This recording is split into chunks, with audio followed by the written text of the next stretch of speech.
it's like these people are just trying to figure shit out. They're not white supremacists. They're not alt-right. They don't hate women. It is literally nothing that they say because they want clicks, and the way they get clicks, I mean, you know, the way they get clicks is they say the absolute reverse from the truth. It's not that they lie a little bit. Like a little lie, I think nobody would even pick up on it. Do you think that's what they're doing? I think they're just misrepresenting. I don't think they're saying the opposite of the truth. They just look. They're finding these little categories like homophobia, transphobia, he's sexism. not a homophobe. He's on tour with the gay guy. He's not a transphobe. There are trans people that show up there, and I've discussed it with him every freaking night. I ask, you know, we do it. So I basically do like 15 minutes of stand up top. He does an hour. How could he be homophobic? I'm gay. How could he be transphobic? There's a trans person. Hey, LeMayo, for entry-level Babby's first analysis of any type of political issue. Good job, Ruben. You've literally, at first grade level, political understandings. I'm proud of you, buddy. Together. And we bring out all of these things, and every night to clear it up, and sometimes I'll have people bust out their phones, and I'll be like, why don't you guys record this tonight? Let's get it out on Twitter, where he takes down the alt-right because he hates the identity politics of the right as much as the identity politics of the left. I mean, I think the reason we all focus on the thing of the left is because it has encompassed culture. Hey, both sides do the same thing. Hey, political horseshoe memory. We've advanced to the second grade level of politics.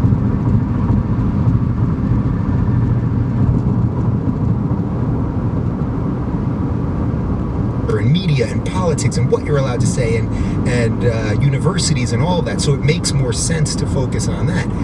Hey, it makes more sense to focus on the left memes because they're all over the place, even though a Republican won the election and the House and the Senate, but the liberals are everywhere. Hey, back to first grade level politics with Dave Rubin. Nice meme. Little sliver of it that's on the right.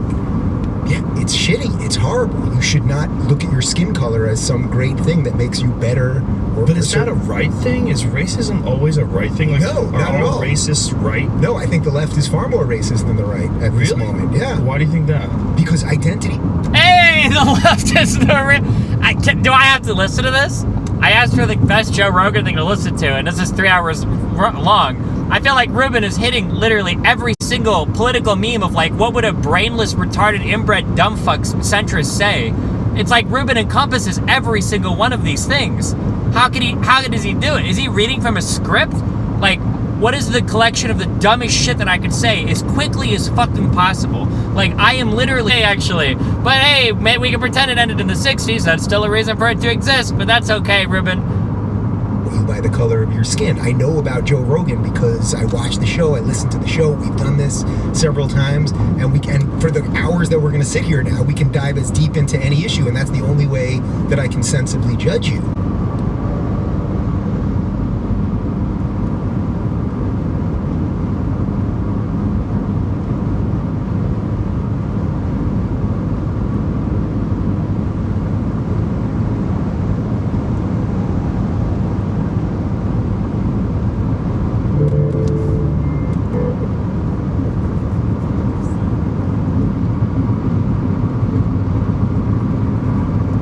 RTBA. Okay. I'm skipping donations. RTBA. People complain about quality. Please ban it for 5 hours until I get home, okay? I cannot do anything about the internet or anything about the quality or anything. Please just ban him, RTBA. I don't want to fucking read this fucking retarded spam. Holy shit. Is my stream working right now?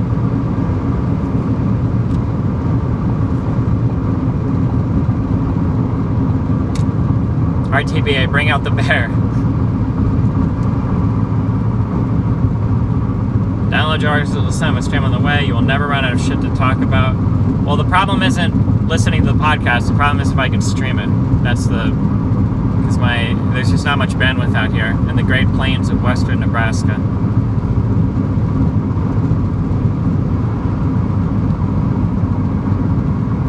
Identify with women and don't care about men. There's a real... I like how Ruben is going to pretend that the only identity politics on the right is the extreme alt-right that's a minority. How much is Ruben going to talk about the voter ID shit or gerrymandering? What are we thinking, chat? How much is he going to bring that up as identity politics on the right? What are we thinking, boys? Issue with people that are only American. They don't care about the rest of the world. There's all these weird groups. But But I think we run into problems when we start saying, oh, it's the left that's doing this, it's the right that's doing this. I think it's just tribal. It's just this weird thing that human beings tend to gravitate towards tribes. For sure. And look, we can I talk about things usually from a little more of a political lens than I think you do. So yes, of course, ultimately it is tribalism. However, Through a political tribalism. So yeah. Through a political lens, Dave Rubin, the political scientist, lay both sides are the same thing, centrist. Political scientist, please enlighten us.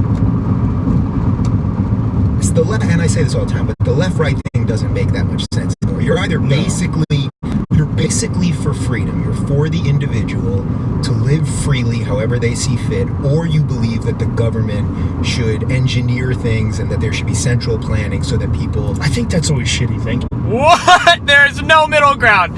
That feel when I want freedom, but the government essentially plans out a subway system in New York and infringes on my rights as a human being. Oh my God. How can anybody listen to these fucking people? I feel like I knew more about him, about libertarianism when I was literally an edgy 15-year-old. Dave Rubin is literally like high school Babby's first introduction to libertarianism. Am I wrong? Like, you're either for freedom or you're for government on everything. You're either for absolute freedom of speech or a totalitarian dictatorship. You're like, all of his opinions are so basic. Like, you can understand everything that Dave Rubin has to offer in like a 5-minute soliloquy. Like, he could sit there and talk for 5 minutes, and your mind would fully encompass every political thought that he has. I think these people that say that the government should engineer things, they're just looking for a solution, and then they think the government should handle it. Well, but I think people that think we should pay more taxes. Okay, where's that going to go? Oh wait, he's gonna say, but the free market could fix everything. Sorry, he might not say that. I'll stop interrupting him. What are the government? And what are they you're agreeing with me? Yeah, in a lot of ways. Okay. I thought you said... No, I don't mean your thinking. I mean their shit. Okay. I was like, they're having shitty thinking. Yeah. It's like this idea that the government's going to fix it. The government's filled with people. Like, if we don't have our own individual solutions, we don't have our solution... Oh, Joe Rogan is on the libertarian train a little bit, too. Good job, Rogan. Just as human beings, objective human beings looking at problems, why would we ever think that elected officials, these people that are for the most part full of shit? Yeah. Oh no! Why would we ever think that elected officials held accountable by the public would ever function differently than corporations that have no accountability to the public? I don't know, Joe Rogan. Really makes you wonder. There lay literally no difference between corporations and government. Literally, it's the exact same thing, right?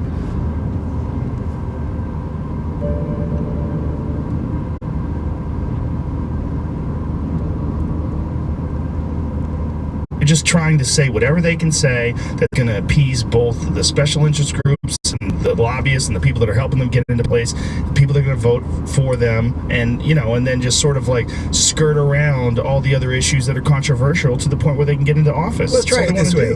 Name 3 politicians that you really like. I don't know any of them. Yeah. I mean, I know. All right, then Gary Johnson. Yeah, so Gary Johnson. Oh no, Joe. Oh God. I think we might just hang out. I don't think I can listen to this. I don't think I can do this. Name 3 politicians you like. Ha, told you, proved it. Name 3 CEOs you like that you feel like are doing good things for the entire United States. What kind of a fucking question is that? Like, I like him too, and I voted for him, but he was the worst possible libertarian candidate, Well, who's the best libertarian candidate? I mean, Rand Paul should be, if he really had the balls to be what he is. He's got to learn how to stuff a takedown. Yeah, right. He's got a lot. Right, that guy's coming at you. You gotta figure out a way to sprawl. You could do 2 hours with him, and he'd be a lot better in a lot of ways. But he should be the guy. But he doesn't have the balls to do it because he wants to maintain being a Republican senator in Kentucky, and he's not going to do it if he has to leave the party.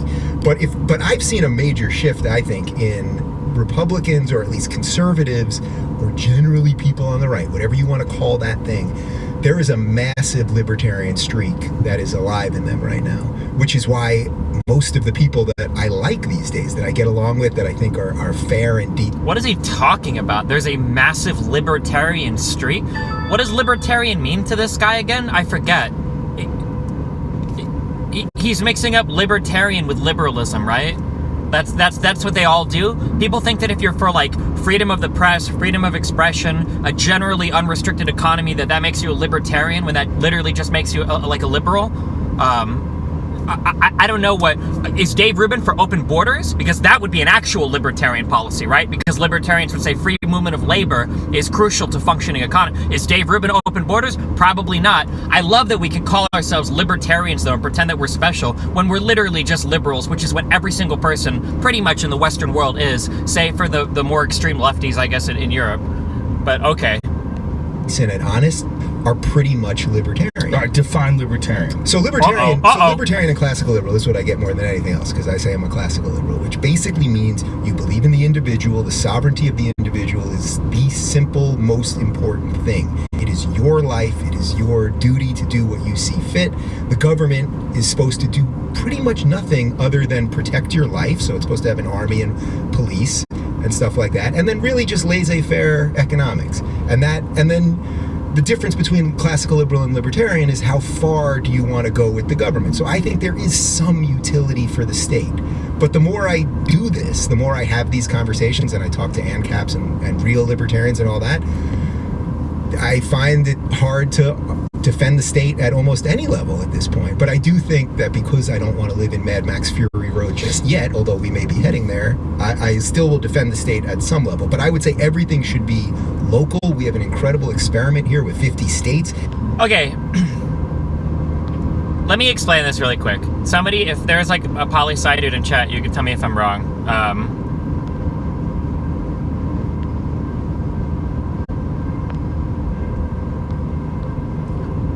This is why I get upset when people describe themselves as classical liberals, all right? So if you bring up Wikipedia and you look up what like a classical liberal or a liberal is, it pretty much describes every single person in the Western world.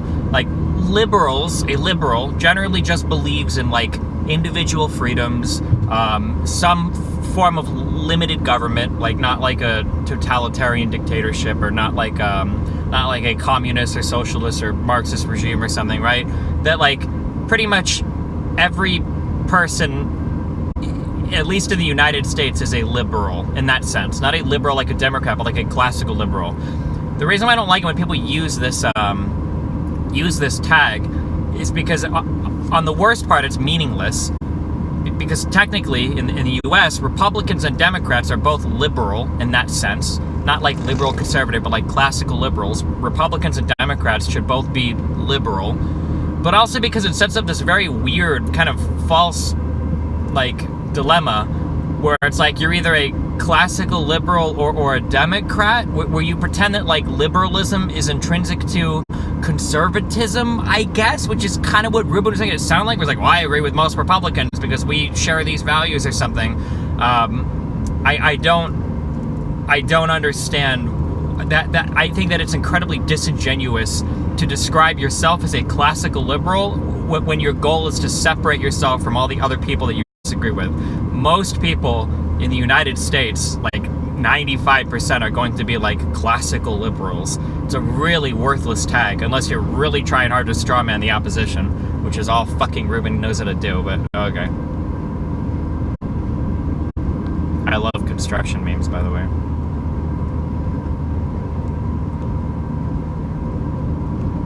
If your state tax is too high, move, go somewhere else. If your state doesn't have good education, you can go somewhere else. If you don't like the weather somewhere.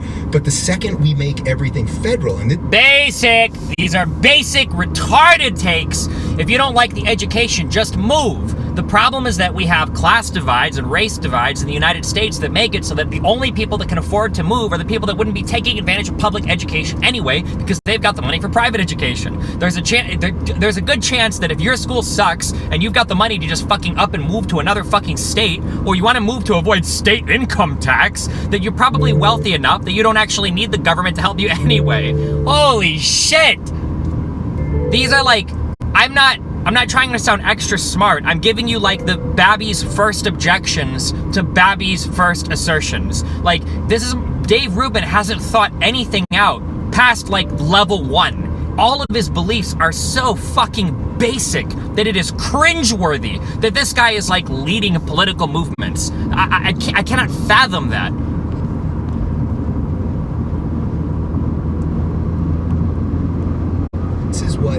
it's not just the left. This is what people who are using lazy thinking that you referred to, they think we should just have one law, that we should all live exactly the same no matter where we are geographically. 777 millimeters of classical 777 millimeters of classical liberalism.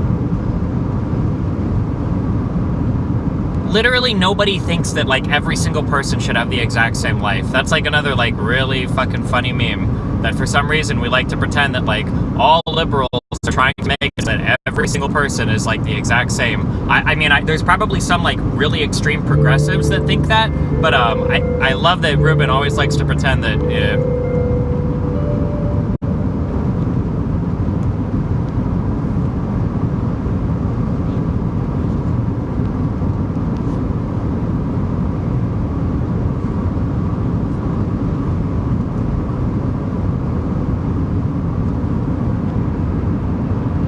Tell Mr. Mouton to quit being a bitch and unban me. Love you, buddy.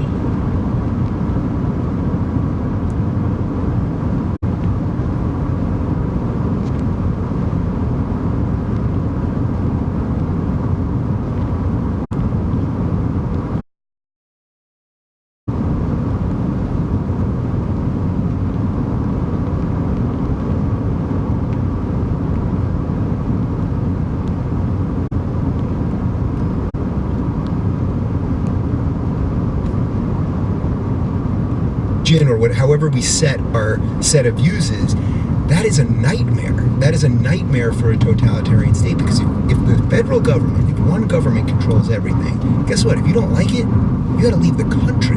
You know, go to Mexico, go to Canada. You probably won't like it there. What are you referring to, like, in terms of? Wait, are you saying we get rid of every single federal law? What? Well, okay. Oh, okay. Like, you want a set of laws. Well, because you want states' rights. What you should care about is states' rights. So, for example, we live in California. We are taxed. Wow! Hey, anybody remember the 17 fucking hundreds? What?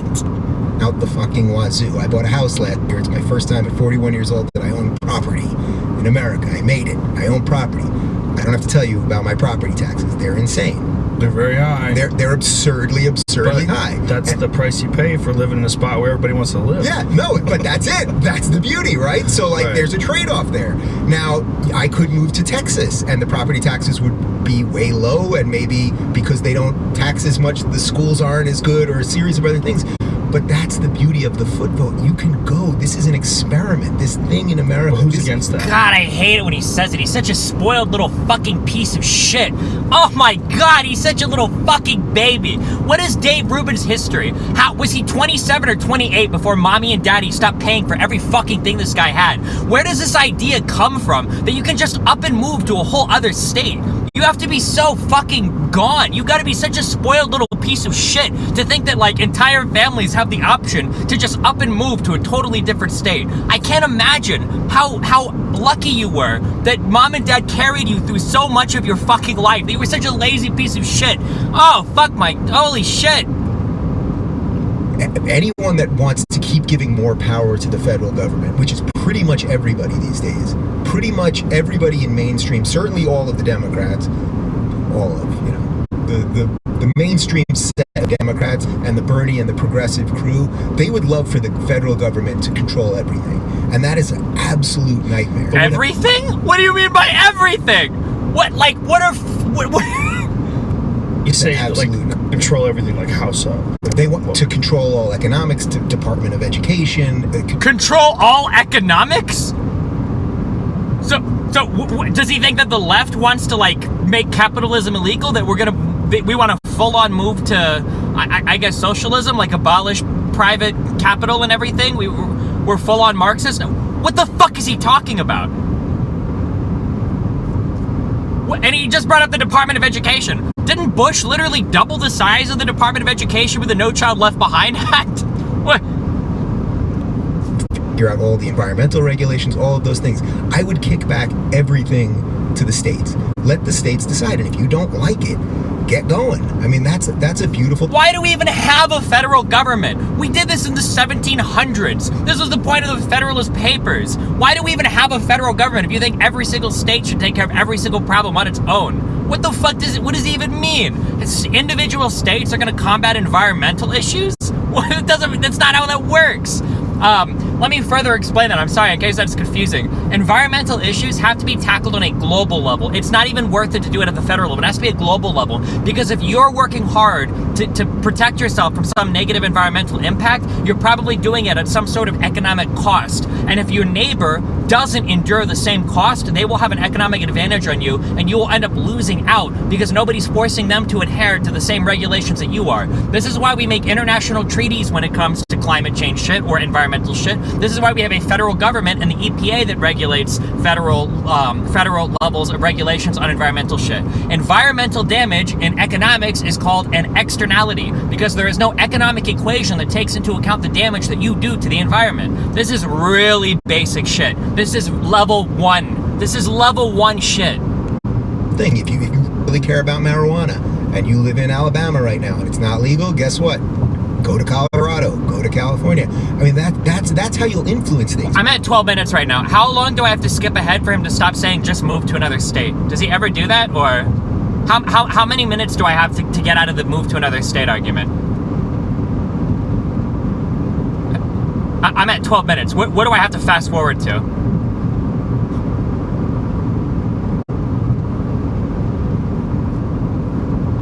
Jesus fuck.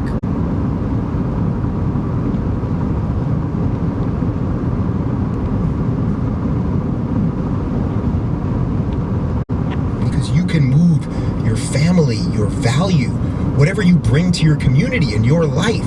I mean, think about it right now. If California just kept taxing higher and higher and kept screwing up there's a ton that's going wrong in the state. Eventually, Joe Rogan might be like, I just built this freaking kick-ass new studio here. I'm now paying hundreds of thousands of dollars in taxes and all this stuff. You might want to try it somewhere else where they're going to tax you less. But that's the beauty of the thing. You don't have to leave the country. So the federal government should pretty much do nothing. It should make sure we're not warring with each other, that the states aren't warring. That's about it. And then protect the borders. Beyond that, it doesn't have to do a lot. Leave it to the states. Look, if you had a problem here, the sewage leak right outside, you want the federal government to deal with that, or do you want the local municipality to? You want everything to be as local because that's how you influence things, and that's how you as an individual will be empowered. Could you imagine for one moment? Imagine if you lived. Hold on. Okay, so I'm gonna be honest here. I'm inventing scenarios. All right, I'm being a little bit dishonest. Could you imagine if you lived in a city or a state? How horrible would it be if that was your state and you had no federal government to appeal to? But at least did my audio get cut or just the video?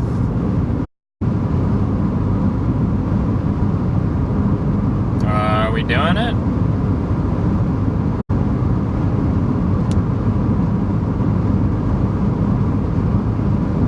Alright, let's wait a minute and see if it holds.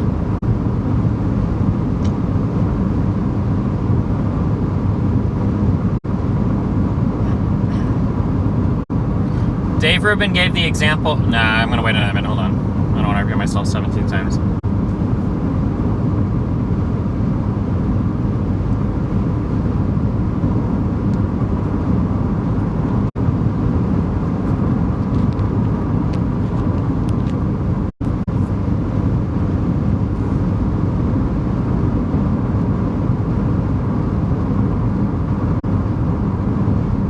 Are we good?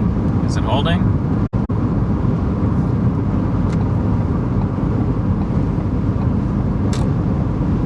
Dave Rubin gave the example, if your septic system exploded outside your house, you wouldn't want the federal government to come and fix it. I just thought that was a really strange example, and I posed a hypothetical. Imagine if you have, what if your sewage or what if your water supply was so fucked in your city and state that you literally had your kids growing up literally retarded because of, lead contamination. Imagine how fucking horrible that would be if you couldn't appeal to some type of greater body to actually fix that problem. I don't know if that's ever happened in the US before, but man, if it actually happened, that would be really shitty, wouldn't it? If you didn't have a federal government to do anything about it?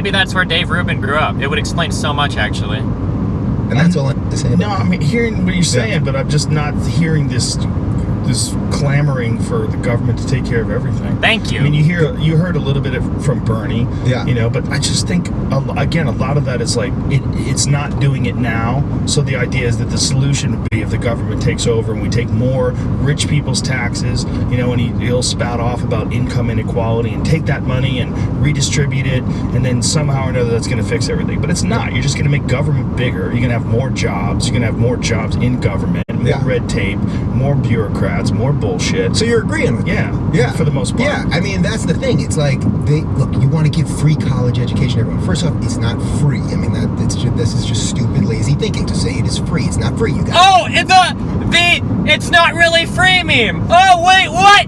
You mean when people say free healthcare or free college, it's not actually free, Dave Rubin? Are you going to tell us that when people say free, they don't actually mean, like, the cost of the person it's being delivered to, like the actual cost of service and time delivery? Are you going to tell us that there are actual other costs to this? Rubin, nobody knew this. I'm 12. You're and so after smart. I saw you took mushrooms. Now I take 12 marijuanas a day and will be.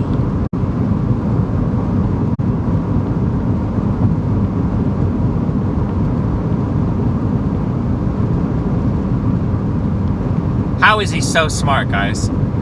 I don't understand. Dead by next week. Thanks for being such a great role model. RTBA, are you able to skip donations for me? I can't do it on my phone. This shit is too laggy. Fuck.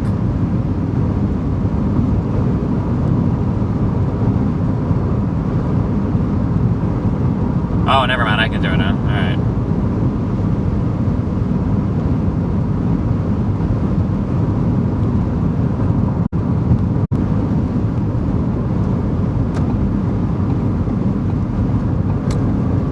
Pay the janitor, and you got to pay the professors and everybody else.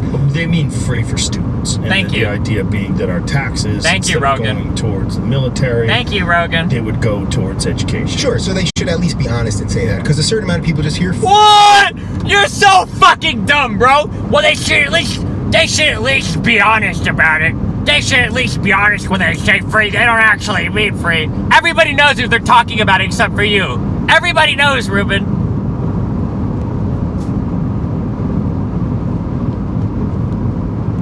You just think it's free, but it's not free. You obviously have to pay for it. Right. But also, we're moving into an economy where robots are taking over, automation is taking over. Go to, what I think McDonald's said within 5 years, it's all going to be iPads. Go to half the McDonald's and, fast food places and airports now, it's all iPads. So if the more you're going to, the government, which doesn't do anything right or well or efficiently.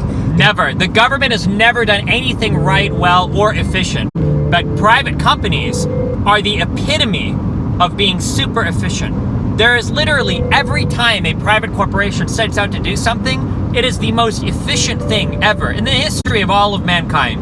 I love it when people say bureaucratic red tape, because we all know that companies never have bureaucratic red tape. Companies are quick. They respond to things immediately. They definitely don't fuck up. They definitely never make mistakes. They definitely never prioritize short-term over long-term or anything like that. Companies are just so goddamn ruthlessly efficient at all points in time. Or they say, okay, private business, you're going to have to spend more on employees. Well, then all these businesses are just going to figure out ways, which they should do. I mean, that's ingenuity, right? They will figure out ways to save costs, save expenses, and then less people will be hired. And then at the same time, we're going to be subsidizing all these people to go to college, where often in college they're learning nothing in gender studies and all of these other crazy classes. Oh! By the way, every degree that's not a STEM degree is worth... How can you simultaneously, on one hand, say going to college is a waste of time, and then you say that, like, okay, wait. Okay, so he just said that all of our low-class workers are going to be put out of business, right? He just said that all of our low-class workers are going to be replaced by robots. But then he says that we can't send them to college because they're just going to learn worthless shit. So what do we do with them? What is Ruben's solution here? Do you think he's going to give it? So every low-class worker is not going to have a job now because they're replaced by robots, according to Ruben. Okay, but we can't send them to school because every single person is taking gender studies? Is that the most common, like, major in the U.S.? Is that, like, does anybody have any data on that? Is gender studies, like, the 99th percentile new major that every single incoming student is taking? Like, and also, not to mention this meme that you only go to college to learn something to get a job, and everything else you learn is worthless. What an ignorant fucking thing to say. How fucking retarded do you have to be to think that the only reason you can pursue higher education is to learn something that's directly applicable to a job? If you think that, you need to fucking neck yourself in a goddamn video game in GTA 5. Masses, and we're just going to have this set of people who have no real skills, and we're going to set up businesses that will never want to hire them because the government is going to tell them how much to pay. I mean, you have employees here, you pay them what you think is fair, and if they don't want to do it, they don't have to. But imagine if the government came in and was like, Joe, you're going to have to pay your guys this amount. It's ridiculous. Well, Joe Rogan's employees don't make minimum wage! Ruben, what are you talking about? Is the government going to be setting wages for every single job in the economy? What the fuck? Think how many people would love to work for you for free. I'm sure you get emails every day, as I do. I don't want to. Stalkers. And, yeah. I don't want people to work for me for free, but like I don't like interns. I don't like the. What are these? These aren't comparable things. What? People that want to work for a celebrity for free aren't the same as lower wage workers working for what is he talking about? Idea of it. Yeah. Silly.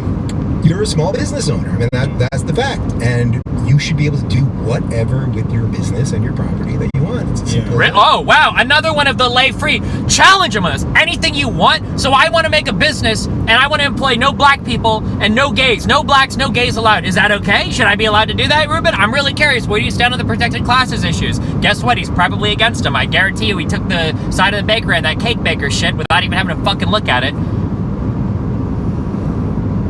What if I want to pollute the fuck out of the environment? What if I want to pay my employees $1.50 an hour and I want to fucking throw ladders at them when they come through the door? Do we need to abolish OSHA as well? Is that also like too much federal government? I think we get real.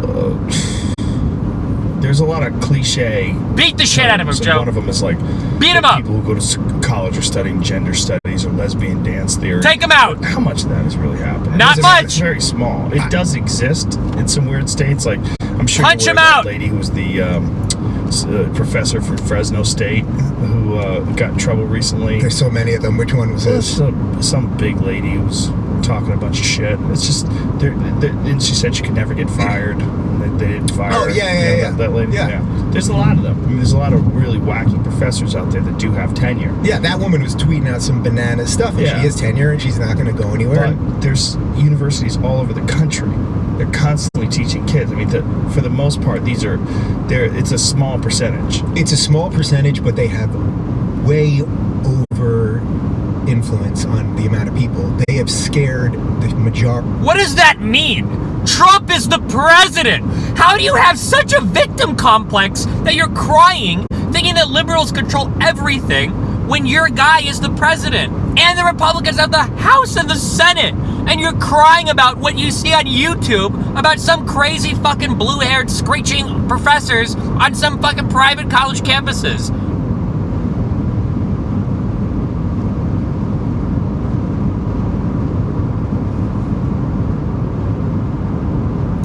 Saved. All right, we'll wait a little bit to see if it's actually saved.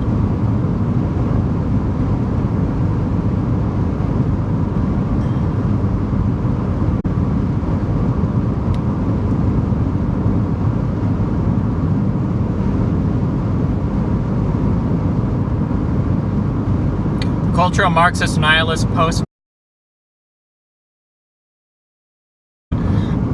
It's funny because, like, I remember when Republican or righties used to make fun of liberals for adding on to like the LGBTQXWAYZ, but then it's like every time they talk, they've got like a new thing, like the cultural Marxist, post-propagandist, postmodernist, atheist, like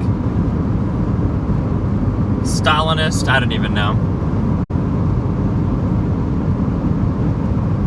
Does the RS have Wi-Fi? What? Even if I had Wi-Fi in my car, I'd still be going off a mobile data plan, right? It's not like I can just generate internet from the car.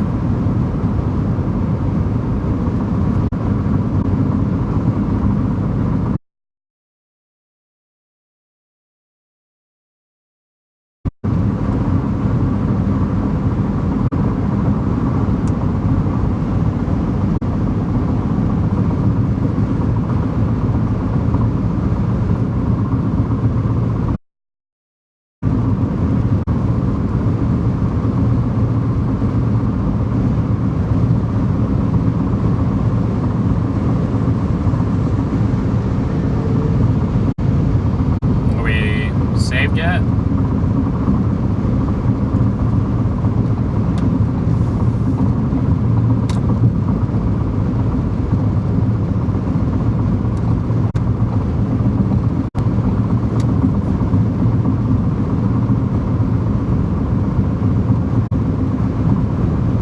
Seems fine. All right, continue on.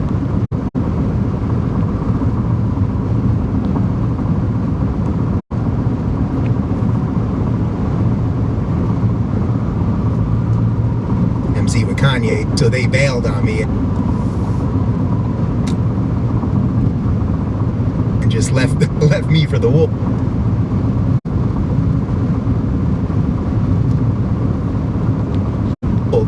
They were on.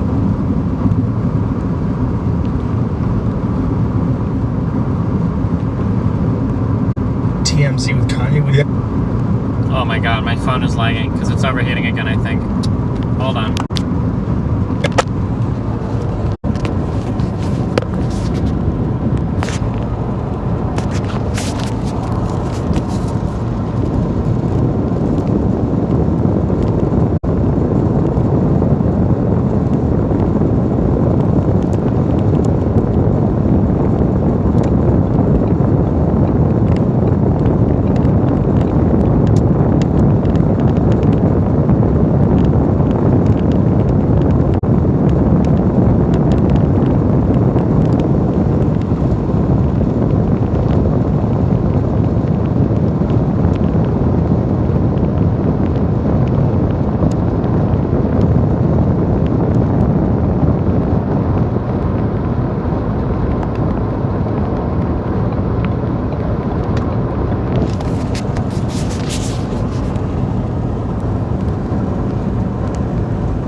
Let's try the... Maybe if I do this camera, maybe it'll lag less, because this camera is like easier.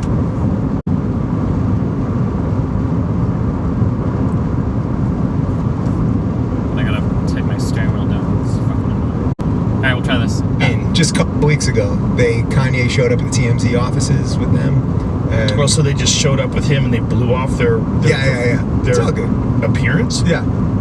It's all right. It was me at University of New Hampshire, or Kanye and TMZ. It's Yeah, all right. but they had a schedule. Like Yeah. they were supposed to be there and they just decided not to. So the people like paid to have you come, Yeah. right? Yeah. And they were supposed to be paid to go too. Come to think of it, I didn't get more money for this. That is ridiculous. The whole thing's ridiculous.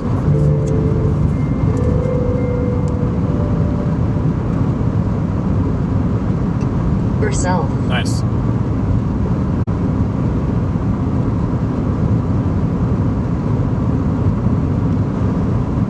But they would just blow that off. That's a gig.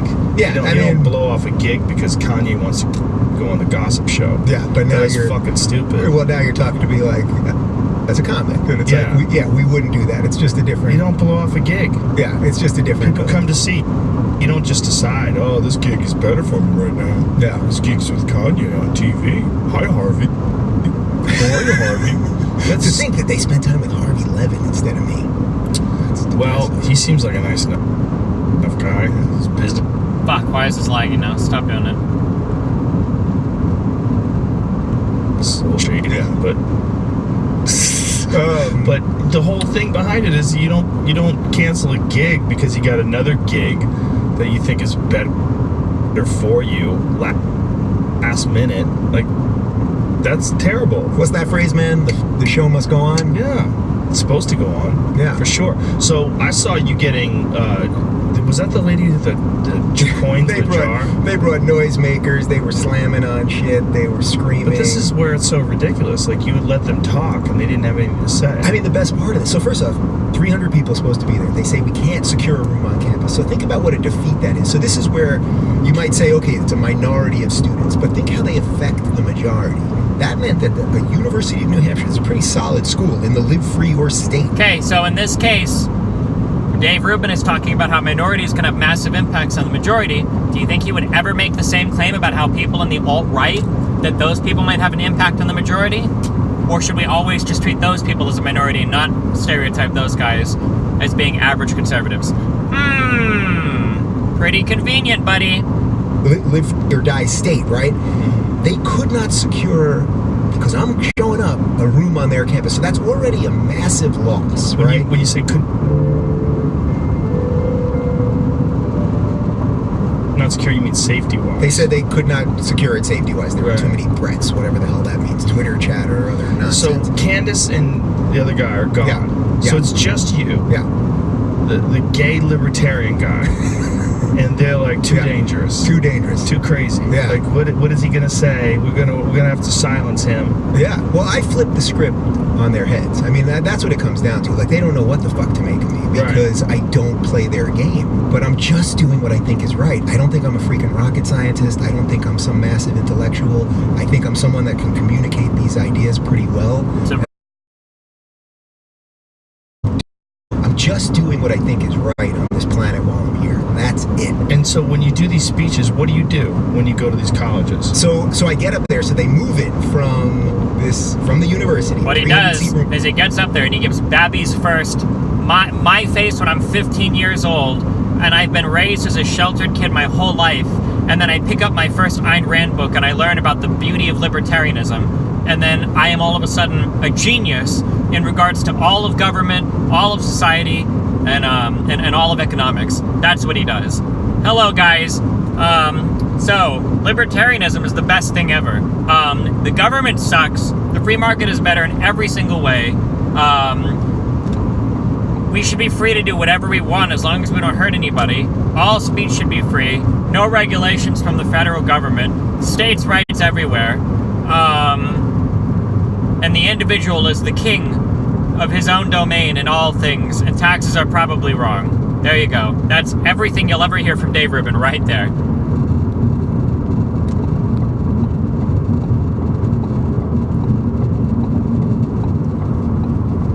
They move it to a hockey rink of 7,500 seats. So think how absurd this is. Think how absurd this is. 300 people? Yeah. And they're in how many people are in the audience? 300 people. Oh, God. So apparently they didn't... What's the, there was like a meme where it's like a guy, like, pushing up his sunglasses, and he's like, I'm economically conservative but socially liberal. You've never debated someone like me before.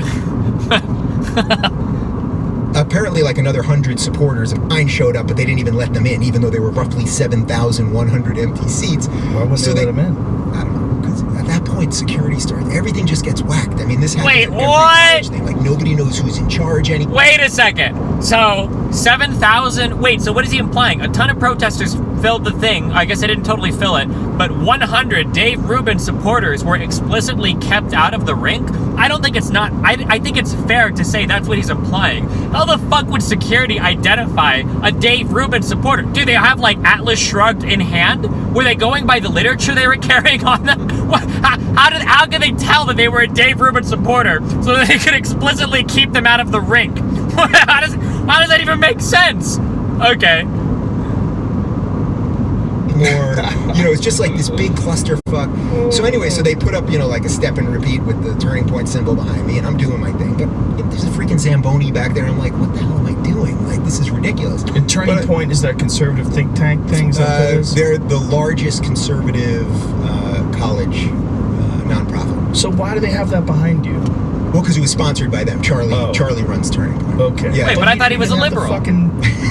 He didn't show up. It was either that thing goes there, or I stand there literally in front of 6,000 But seats. Seriously, why? Yeah, I mean, that's for them to figure out why they did that. But anyway, 7,000 empty seats. I do my thing. I talked for about a half hour, and I knew there were a certain, 250 of those kids were there to listen and agree or disagree. I mean, think about it. This is the conservative group. They're bringing... Wait, hold on. I'm sorry. Somebody in chat just said something. I have to make sure you guys understand the difference. Somebody just said, you said Republicans were liberal. So there is liberal in like a classical sense. A classical liberal is somebody that believes in like laissez-faire government, individual rights, somewhat limited government, generally capitalism, free exchange of ideas, all that shit. That is a liberal in the classical liberal sense. In the United States, we call Democrats liberals and Republicans conservatives. Liberal kind of means a different thing. You have to be clear on which definition you're using. Sorry. All right. A gay married guy who's pro-pot, who's pro-euthanasia, who's against the death penalty, for reforming the prison system, I'm pro-choice. Like, I could go on and on about the liberal cred that you and I don't get anymore. Right. And they're there. Liberal cred? For reforming prisons is liberal cred? Wait a second, does he think federal prisons should exist, or should they all be state prisons? How are you going to reform prison systems, Dave Rubin, if you're not for the federal government doing anything? Because there are private prisons. Shouldn't we let the free market handle that? Oh, I hope he gets into it. He's not going to talk about it, though. Applauding. What are they mad at you for? Well, so it's not those guys mad. It's the other 50. It's the other. They're mad.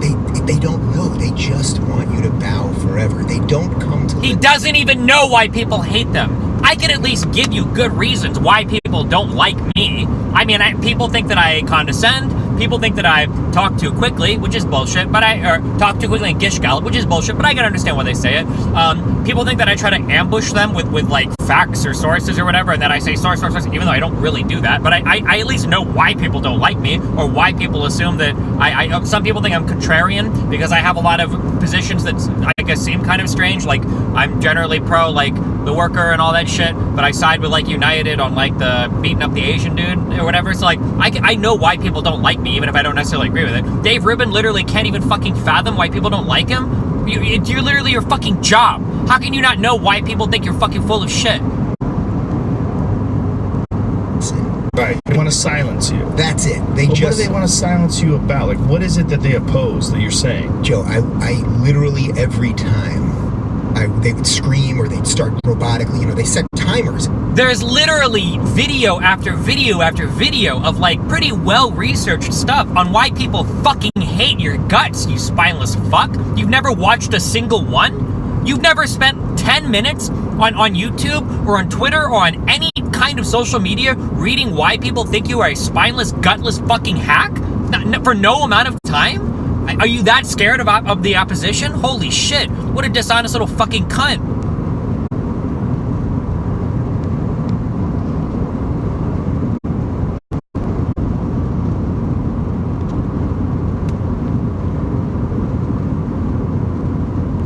And then they robotic chant, "We're not the problem," or just some other nonsense. Is that what they say? Yeah, We're not we the are problem? not the problem. We are not. And I'd look at them right in the eye and be like, "I'm standing right in front of you. Do you have a question for me? Is there something that I said that upset you? Any of that?" And they can't respond. They just can't respond because they're not there to exchange ideas. They believe they are oppressed, and look, I always go up there. What do I say at every college thing? I go, think about it. Do you think you have it worse than your grandparents? I want everyone in this room to think about your grandparents right now. And 99.9% of people in America right now have it better than their grandparents had it. I'm sure you have it better than your grandparents had it. I have it better than my grandparents had it. All of these kids, they're at University of New Hampshire studying whatever the hell they want to study. That's not the point. What do you mean? So because you had it better than your grandparents, you shouldn't keep pushing for more reforms? What a baseless, dumb fuck question. You're working at a job and your boss comes up and he punches you in the face. And you're like, dude, you need to stop assaulting me. And he's like, dude, do you think you have it better than your grandparents right now? Like, sure, I guess. That doesn't mean there's nothing left to complain about. That doesn't mean there's nothing left to fix. That doesn't mean we can't continue to move forward. What the fuck kind of dumb fucking... He always has all these questions, and he thinks there are these, like, huge gotchas, but every single thing Dave Rubin does reeks of, like, entry-level political thought. Like, I keep saying this, and I can't mean it enough. Like, it is a 15 or 16-year-old who has first started to think about politics. Like, well, why are people complaining in the U.S.? I mean, compared to their grandparents, everybody has it way better. That sounds like some real deep introspective shit when you're 16, but this guy's in his fucking 30s. You should have thought through your positions a little bit better than this to think that that would be a good gotcha fucking comment. they have it better than their grandparents. But the power of thinking that you're oppressed, the power of thinking that the world is warped against you, it's a drug. It is truly a drug. It's telling me to go fuck myself and whatever she's saying, and screaming along with everybody. What was she upset about? Well, because I mentioned the Jordan Peterson pronoun thing, and I said, look, I want trans people to be treated equally under the law. I want trans people to be respected. I hope you find, I literally said to her, looking right at her, I hope you find someone that loves you in your life. I mean, I want you to be as equal and happy as anybody else on this planet. That is what I want for you. She's still telling me to go fuck myself. It turns out, I didn't know this till weeks later. I found this out about a week ago. She's a professor of gender studies at University of New Hampshire. So she's literally trying, you have a professor that is part of the protesters, and she's live tweeting the thing about alt-right Dave Rubin. I mean, so that's where, when people think it's this little thing, it's this little thing that's metastasizing and spreading like a cancer. And I truly believe that identity politics, that this thing, I think, is the biggest threat to the West. And to Wait, what is the takeaway supposed to be there? That professors aren't allowed to protest, or that... I don't understand what the huge takeaway was there, or that the fact that the professor disagrees with him is evidence that bad lefty thought is pervasive in schools, or I don't understand what the takeaway was supposed to be there. That gender studies are a threat to Western freedoms? I don't understand. I don't know what the point of that was, but okay. Did you communicate with her at all? I communicated her with my mic. But did she say what she has a problem with? No, so she kept yelling at me, and what did she yell out? People can, Do we have a video of this? Oh yeah, it's there. Pull it's the there video somewhere. I don't know where. It's probably maybe an hour in or so. I saw it, and I just was like, oh, poor dude. What's he dealing with? I got a lot of pity for that, which was nice. It was like, the girl was shaking the... Rubin does not dog whistle. Do not say that Dave Rubin dog whistles. He is not intelligent enough to dog whistle. Even if he wanted to, he wouldn't be able to, because Dave Rubin's mind is not complicated enough to entertain thought masquerade another one. He couldn't do it, Rubin of dog whistling. There's one moment in it. I never lost my cool, because it's a bunch of kids yelling at me. No, I saw you didn't. Good for you. Yeah, and as long as they're not going to, take a samurai sword out and stab me or anything, then it's fine. But there was one moment where they just kept going and going, so I sarcastically said it. I was like, guys, shut the fuck up. And it got a big laugh, and then I repeated it a couple times. But then I realized, and shut the fuck up. Yeah. So that was my one lesson in there. Well, it's like, I'm sure you would have a Q&A with those people, right? You'd be happy to do that. Dude, after a half hour, I opened it up for Q&A. I said, let's do the last hour. What is Rubin complaining about here? If Rubin... Why didn't Rubin hold it at a private venue? He's talking about how important private property and he loves capitalism and all that shit. Then why the fuck are you doing this on college property using college resources? That's government funded. Shouldn't you be celebrating the people here that are protesting and screeching at your speech? Aren't they celebrating their First Amendment rights? If you want the ability to throw these people out to have a more constructive dialogue, why not go to a private arena and hold the event there? But you didn't even get a chance to get to that with her, right? She was already yelling at you. And then I think I even said to her, I know I did it with several people, I'm pretty sure she was too, do you? But she should be disqualified for teaching. When did he say he wanted them thrown out? I think it's fair for me to assume that he is extremely unhappy with the people there that were shouting at him that didn't want a constructive dialogue. That seems to be the takeaway from this. Now, maybe you would say, Destiny, that's a stretch. Just because he's very unhappy that the people there were shutting him down without giving him a chance to talk doesn't mean that he didn't want them there, which, you're entitled to believe that. I think that would be a pretty dumb way of looking at it, but...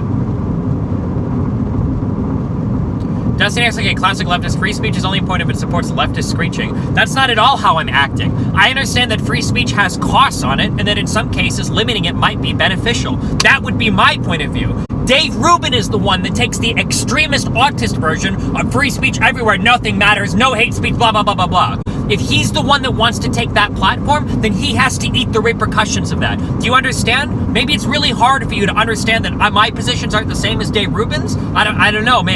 Is that really that complicated?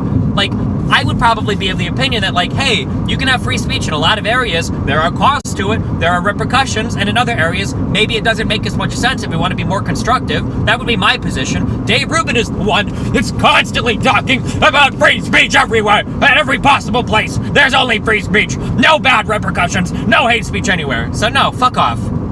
Stop being fucking retarded. An illogical thinker. This is not what you want raising your children. Yeah, but essentially that's what they are. They're still children.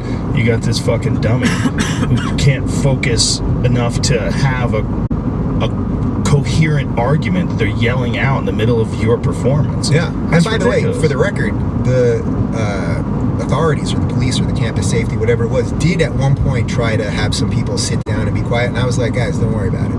Because it's like, yeah, I guess we could escalate it to that point. Oh, and by the way, I didn't even want this video to be released. When they videotaped this, I did not want it to be released because I don't want to add fuel to the fire. I'm trying to fix some of these problems. That's part of the problem, right? Is that this becomes something that they know that they can get a video of if they go to your next performance and interrupt you. Yeah, but you know what? I don't think they won one person over to their side. I don't think one screaming lunatic who did not come to respect me, even though I was there to respect them, I don't think they won anybody. I think I actually won a lot of people to my side, and I know it because I've received tons of emails about it.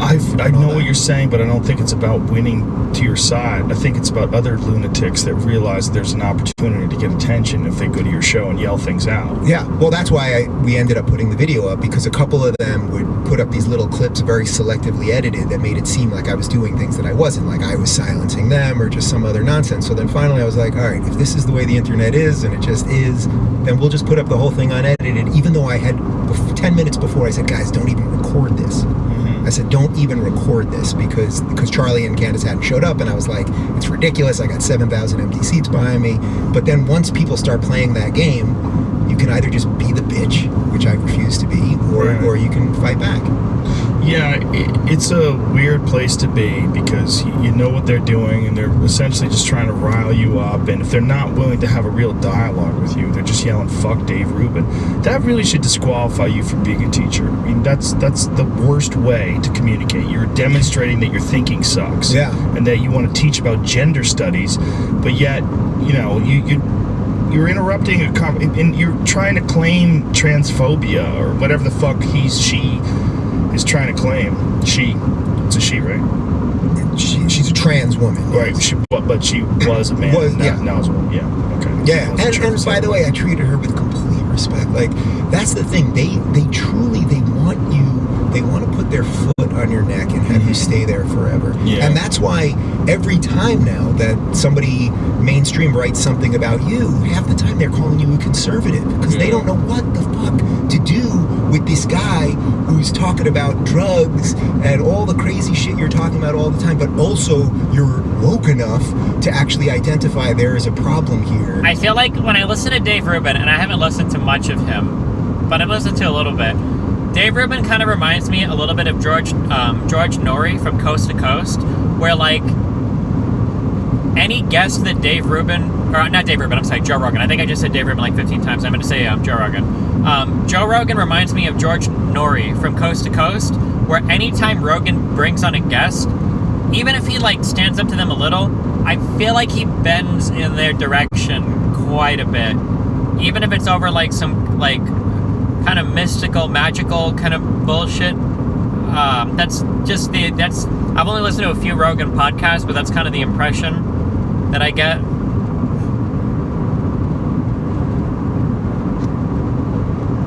With what's happening in the mainstream, so they can't categorize us in any sensible way. So in a weird way, especially because me and you also, because of the nature of what we do, we sit from people that are a little scary.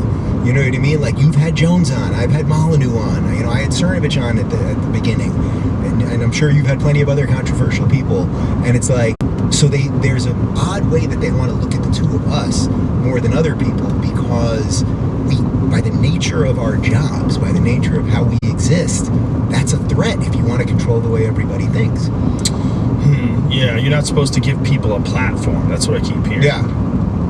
So what's your policy on that? Because that seemed to be after this IDW, Intellectual Dark Web article came out. Oh my god, I would love to hear this. Oh, a conversation between Joe Rogan and Dave Rubin about responsibly platforming lunatics. This is going to be great because I guarantee you Rogan doesn't believe in it. He probably thinks that everybody should be allowed on, just based on the little bit that I've heard of his podcast. And I know Ruben doesn't believe in responsible platforming. He thinks everybody should. The marketplace of ideas. Oh, yes. That was the big thing that people kept hitting me on. It's like, you don't want any gatekeeping. You'll talk to anybody. Now, first off, I won't talk to anybody. But I'm a general believer that you let ideas out there. But what is wrong with talking to people? That's always been what people have done. There have always been interviews with controversial people. Guess what happens when you stop talking to people? Yeah, not good. Yeah, that's when shit goes down. Yeah. But there's a lot of people that don't want us talking to people. I mean, look, a lot of people were pissed. You smoke pot with Jones, right? You smoke pot with Alex Jones. I watched it. It's bananas. I watched all the memes. And it's like, look, that guy has done some seriously twisted, crazy shit. There is no doubt about it. The Sandy Hook stuff.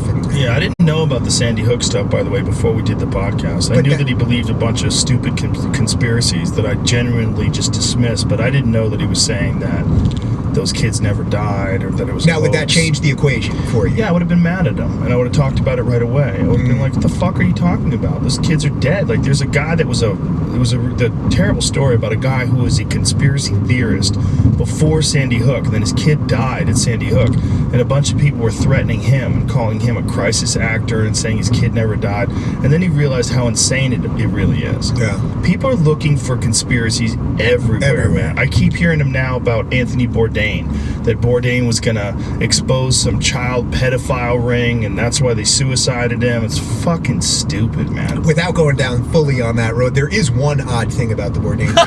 Just a few weeks ago, didn't he tweet some odd thing about having he's met the Hillary Clinton like machine or something? And it's Ruben believes it.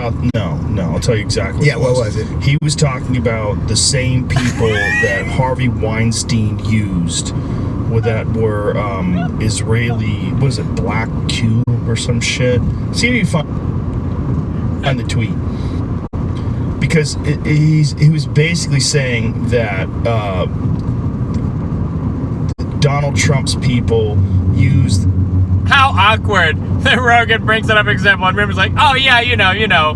But I mean, maybe, I don't know, I saw a weird thing. I like how Ruben doesn't even have the fucking balls to come out and say, I disagree with you, Rogan. I think this is real. He doesn't have the fucking balls to do it. He has to do it in the most pussy fucking footed way possible. Instead of saying like, well, actually, there's something here. He's like, oh yeah, there is this one thing. There's this one thing that barely gives me pause. Oh my God, what a fucking coward. God, I hate him. The same people that Harvey Weinstein used. Some Israeli intelligence group to, there was something that Harvey had done to his victims where he was trying to silence them by scaring them with these Israeli mercenary type folks. Right, so point being, don't go down that conspiracy. But that's not what he was doing. Yeah. I mean, he was just saying, he was just standing, like, he had some crazy thing with his girlfriend where he was, like, fully invested in her battle with Harvey Weinstein. Yeah. So that's what he tweeted about. But it's like they would kill him for that? Like, that's so fucking stupid. Yeah. Like, well, what about Ronan now Farrow? Ruben what is about like... all the people that wrote the story? What about all the people that are accusing him of rape? Like, the guy's going broke, too. People don't understand that Harvey Weinstein's business is going bankrupt. He's fucked. Yeah. He's going to jail. The walls are caving in. He doesn't even have his business He's not anymore. hiring a mercenary to go kill a chef. I mean, this is fucking stupid. This is stupid thinking.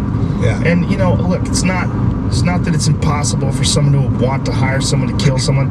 I don't think that's what happened. I think he killed himself, and I think it's a terrible, terrible tragedy, and I think it's really disrespectful to have all these dumb, speculative ideas because there's sport in conspiracies. It's a sport. Yeah. It's a game. There's a hobby that people have, and I'm looking for the truth, bro. I'm looking to fucking... Ruben is such a little bitch.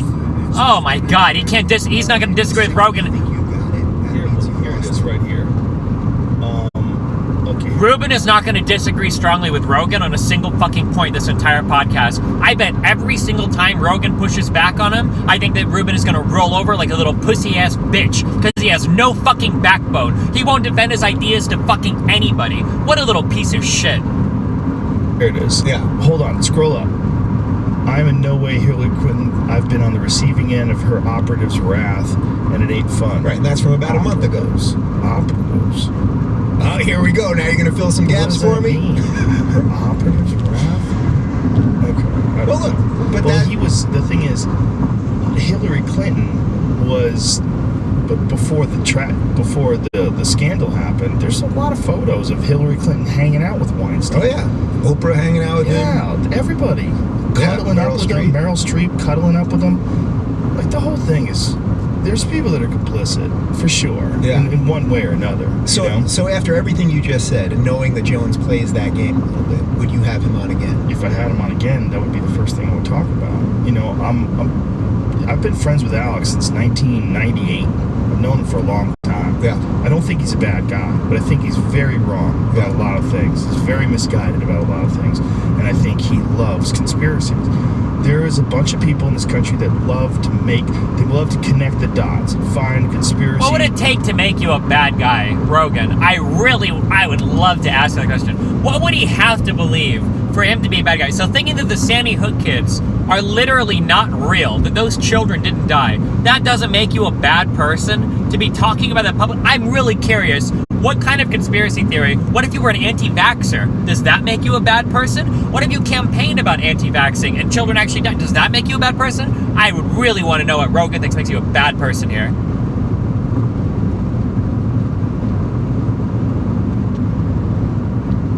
In fucking everything that there is. And sometimes they're right. And Alex has been right, definitely. He's been right about a bunch of things. He was right about the World Trade Organization in particular, about when they were using agent provocateurs to disrupt protests and make them violent protests by smashing windows. And he documented all of it, how these people were, none of them were arrested. They were all... When you're a conspiracy theorist, it doesn't really matter when you're right.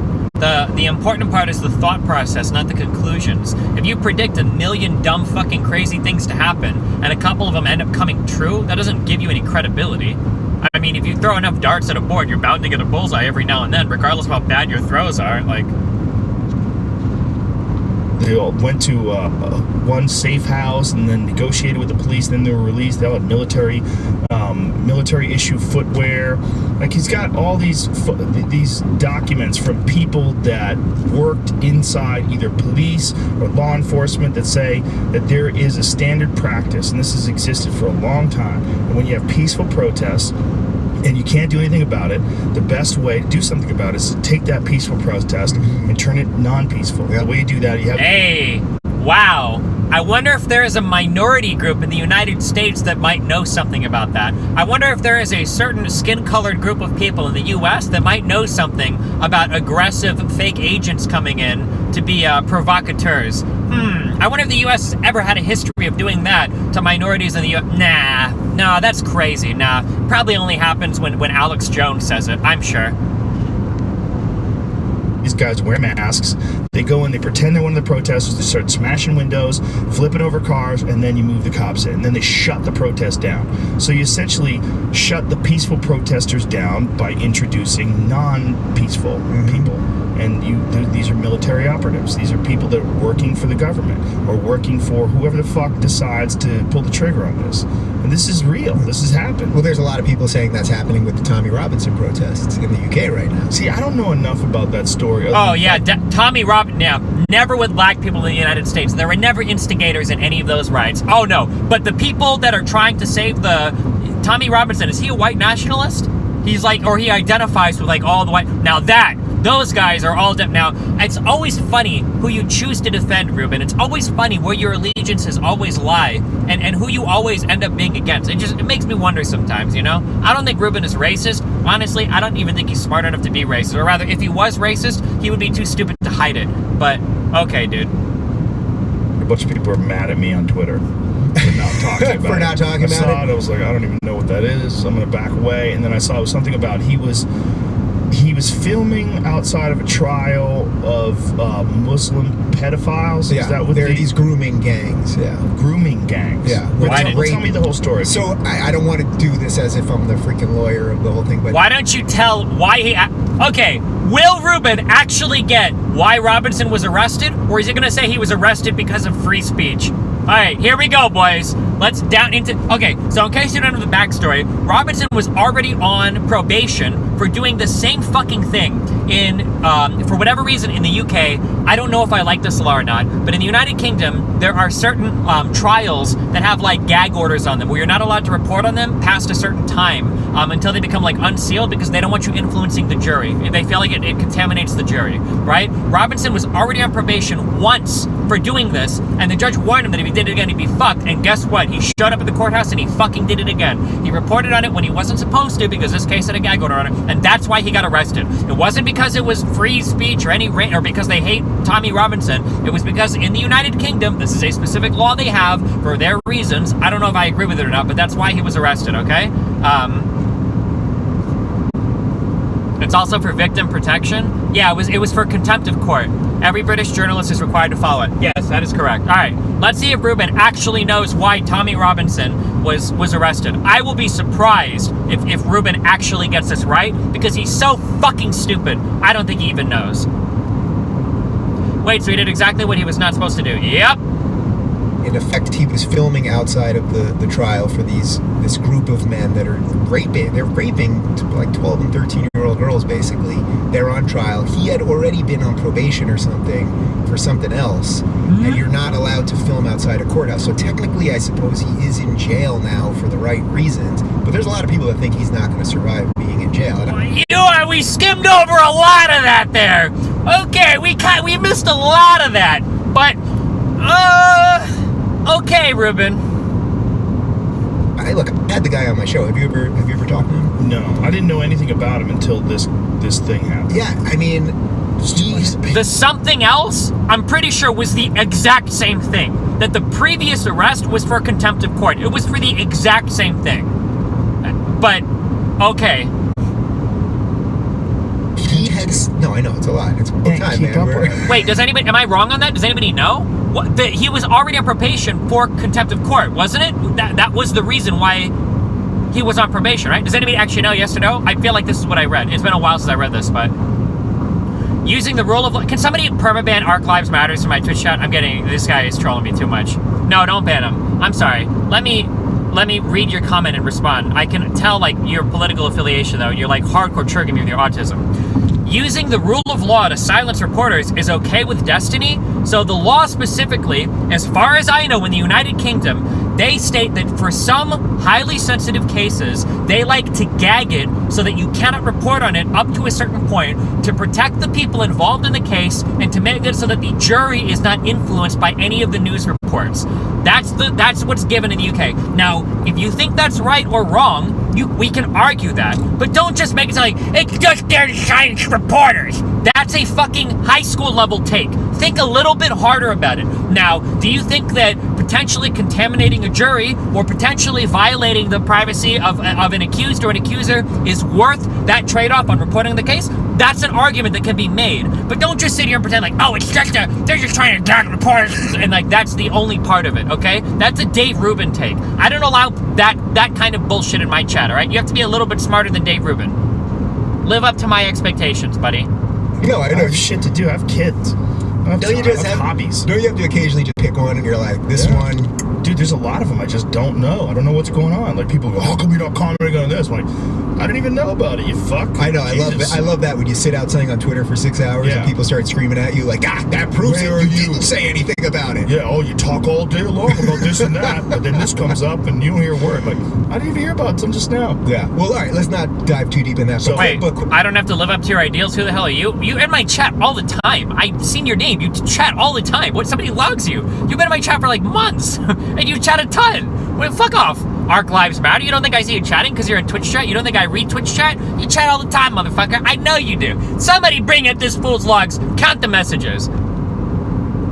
On Jones, though, so I'm not actually, in case you think I am, I'm not giving you shit for doing it. I'm just curious. Okay. I'm just curious because I think part of the article that Barry Weiss wrote in the Times about us, she was talking about that, and there's a line in there where she said, if you talk to these people, meaning Jones and Cernovich and Molyneux, that you're either cynical or stupid, and in effect, that was a shot at me and you.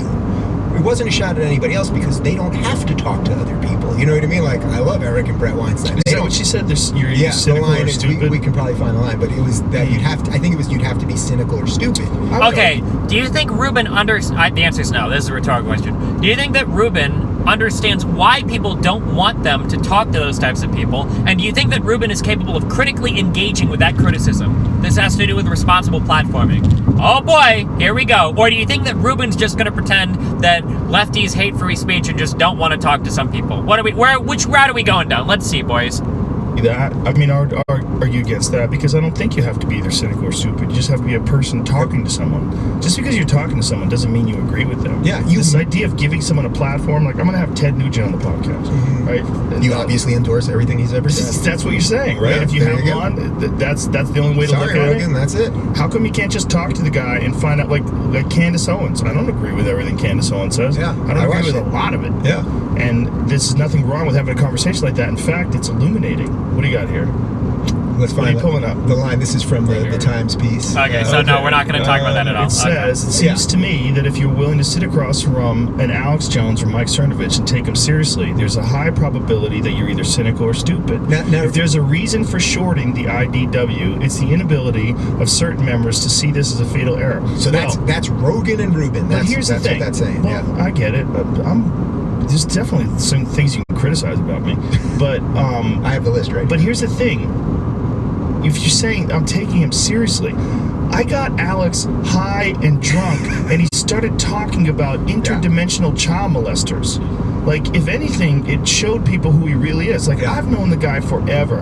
I've partied with that dude. I've had him come to my comedy shows. We've gotten fucked up and ran around the town and went to bars together. Back before everybody knew who he was, too. Yeah. We could go places. He's a fun guy. I don't believe everything he believes. I think he's silly in a lot of ways, but I like a lot of people that I don't agree with. I don't have to agree with them. I didn't know about his Sandy Hook denial. If I did, it would have been the first thing I pressed him on. Yeah. When I talked to him, I wanted to do it with my crazy friend Eddie Bravo because he believes every fucking conspiracy theory. Yeah. And I wanted to get him with Alex together. And it was the clusterfuck that I hoped it would be. It was. But the good thing about it is it showed people who Alex really is. Yeah. It showed a side of him that you just don't get from his InfoWars show. You get What to does he see him mean? high and laughing and drunk and pounding whiskey and fucking around. And people are like, oh, I can see why you... I mean, if anything, oh man, dude, I would grill Rogan on this so hard.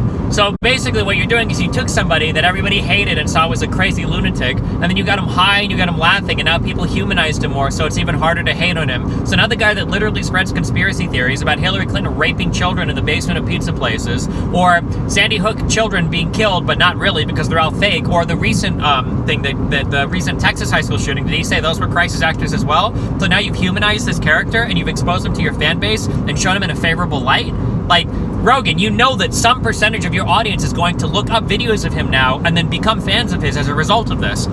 This would be the question. This is the question that you would pose Rogan. And then this is what you would take that question and then you would bring it back and you would reframe it and you would say, this is what we mean when we talk about responsible platforming. You've taken a person, you've exposed him to your massive audience, and now you've potentially gained him new fans because you've humanized him in a way that you yourself just admitted he's never been humanized before. But I mean, you know, or we could just have Ruben talk about the free marketplace of ideas. Like that guy. I can see why he's fun. We had a good time together. Yeah. Doesn't mean I endorse his opinions on things. And the idea that this is only red or white, that it is 1 or 0, it's binary, that's ridiculous. Yeah. I think that's ridiculous. I just didn't, those two choices of adjectives, I just thought were slightly, like you could She's say. defending her position. Yeah. I think she's doing a smart thing because she's a writer for the New York Times. I do have a lot of ridiculous people on, and you have had ridiculous people on too. Absolutely. So what she's saying makes sense if you take them seriously, but she left that caveat, if you take them seriously.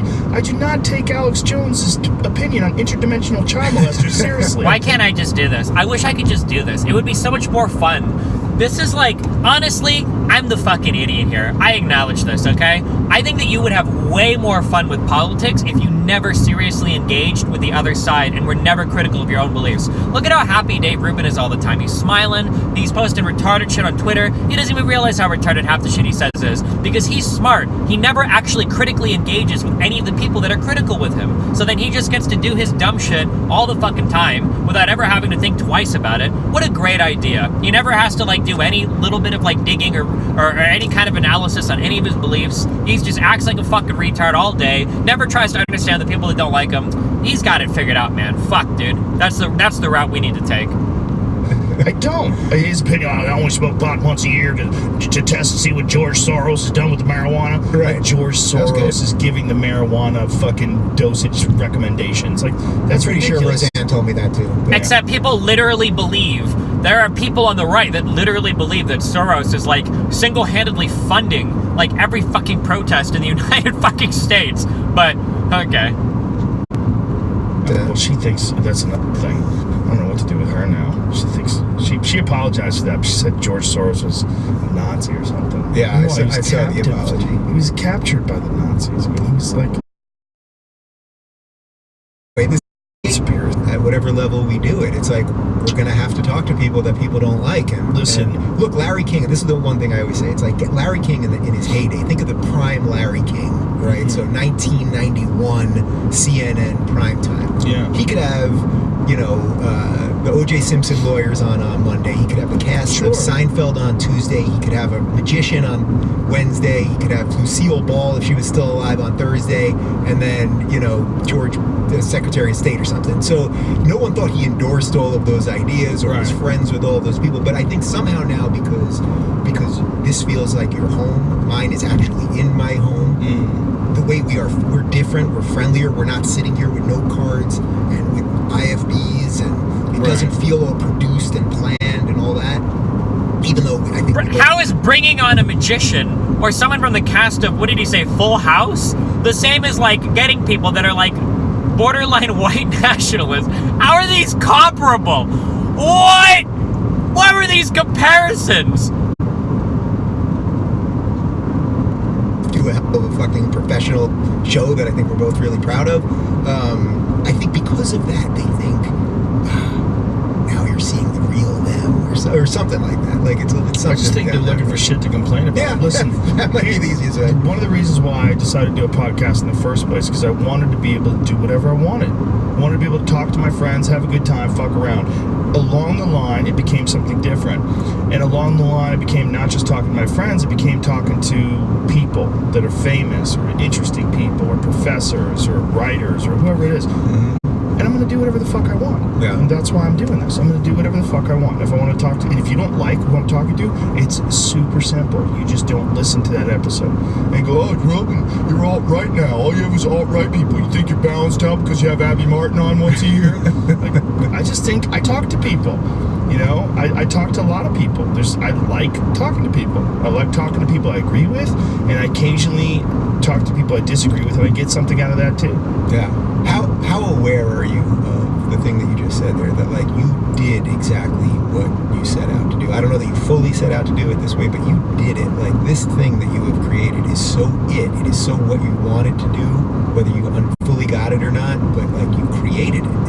It's awesome. Like I'm doing it at I think a lower level than you are, but I'm very aware of that like I hated what the system was offering, and I was like, I gotta do something that feels right for me. And I came at it from a different place. Did it? Because I didn't come at it from a place like I need a gig. I came at it from a place like, it'll be fun. Yeah. Fuck around. Right, you were already on the other side. Things. Yeah. I mean, I was already a professional stand-up. I was already the commentator for the UFC. So this wasn't like, when I came, I did it for years for zero money. Yeah. For years. Because I just did it for fun. Literally for fun. Do it once a week, have fun, sit down, have some comics over, smoke some pot, talk some shit, have a couple of laughs.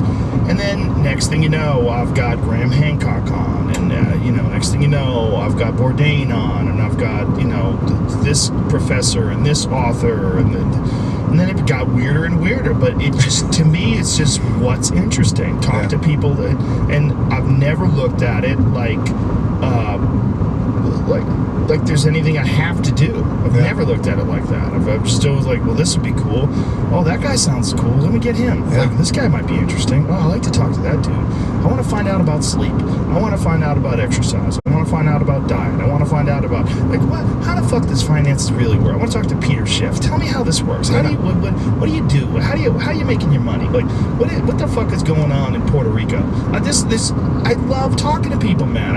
It's a fascinating thing to pick the brain uninterrupted with no distractions, to sit down and talk to someone for hours at a time. You learn a lot about yourself. You learn conversation. I'm much better at talking to people and being sensitive and open-minded and being considerate and listening. And that's a big thing, like listening and communicating with people, not just waiting for my time to talk, but communicating with people. It's like, I feel like conversation is a lost art with a lot of folks, and I've gotten way better at it over the whatever many years, 9 years of doing this show. Yeah. I'm with you. Yeah. I mean, I hear you. I said at the beginning, but I just am doing what I think is right. Yeah, it's fun too. That's it. It's that's fun. It. That's I why like it. When I see like the barrage of hate that I'll get online for this or that, or just, it's the same thing. It's just these people that just endlessly want to hate on everything and all that. It's too much noise. I'm always like, if you're spending all day long hating on me, like if you think what I'm doing is the real problem here, you know what I mean? Like, let's say I'm wrong on everything. Right. Let's say everything I said for the first 10 minutes about politics is wrong, and we should have strong federal government and identity politics. Like, even if that is that's how it really is. Am I really the biggest problem here? That people are all day long devoting Twitter accounts, people that make accounts all day long. Fuck Dave Rubin. Dave Rubin sucks. It's like, what are you doing? Is that going on all the time? Yeah. What? This guy complains about the dumbest fucking leftist college professors all day long, and he's making fun of other people that complain about shit? How does it even make sense? What?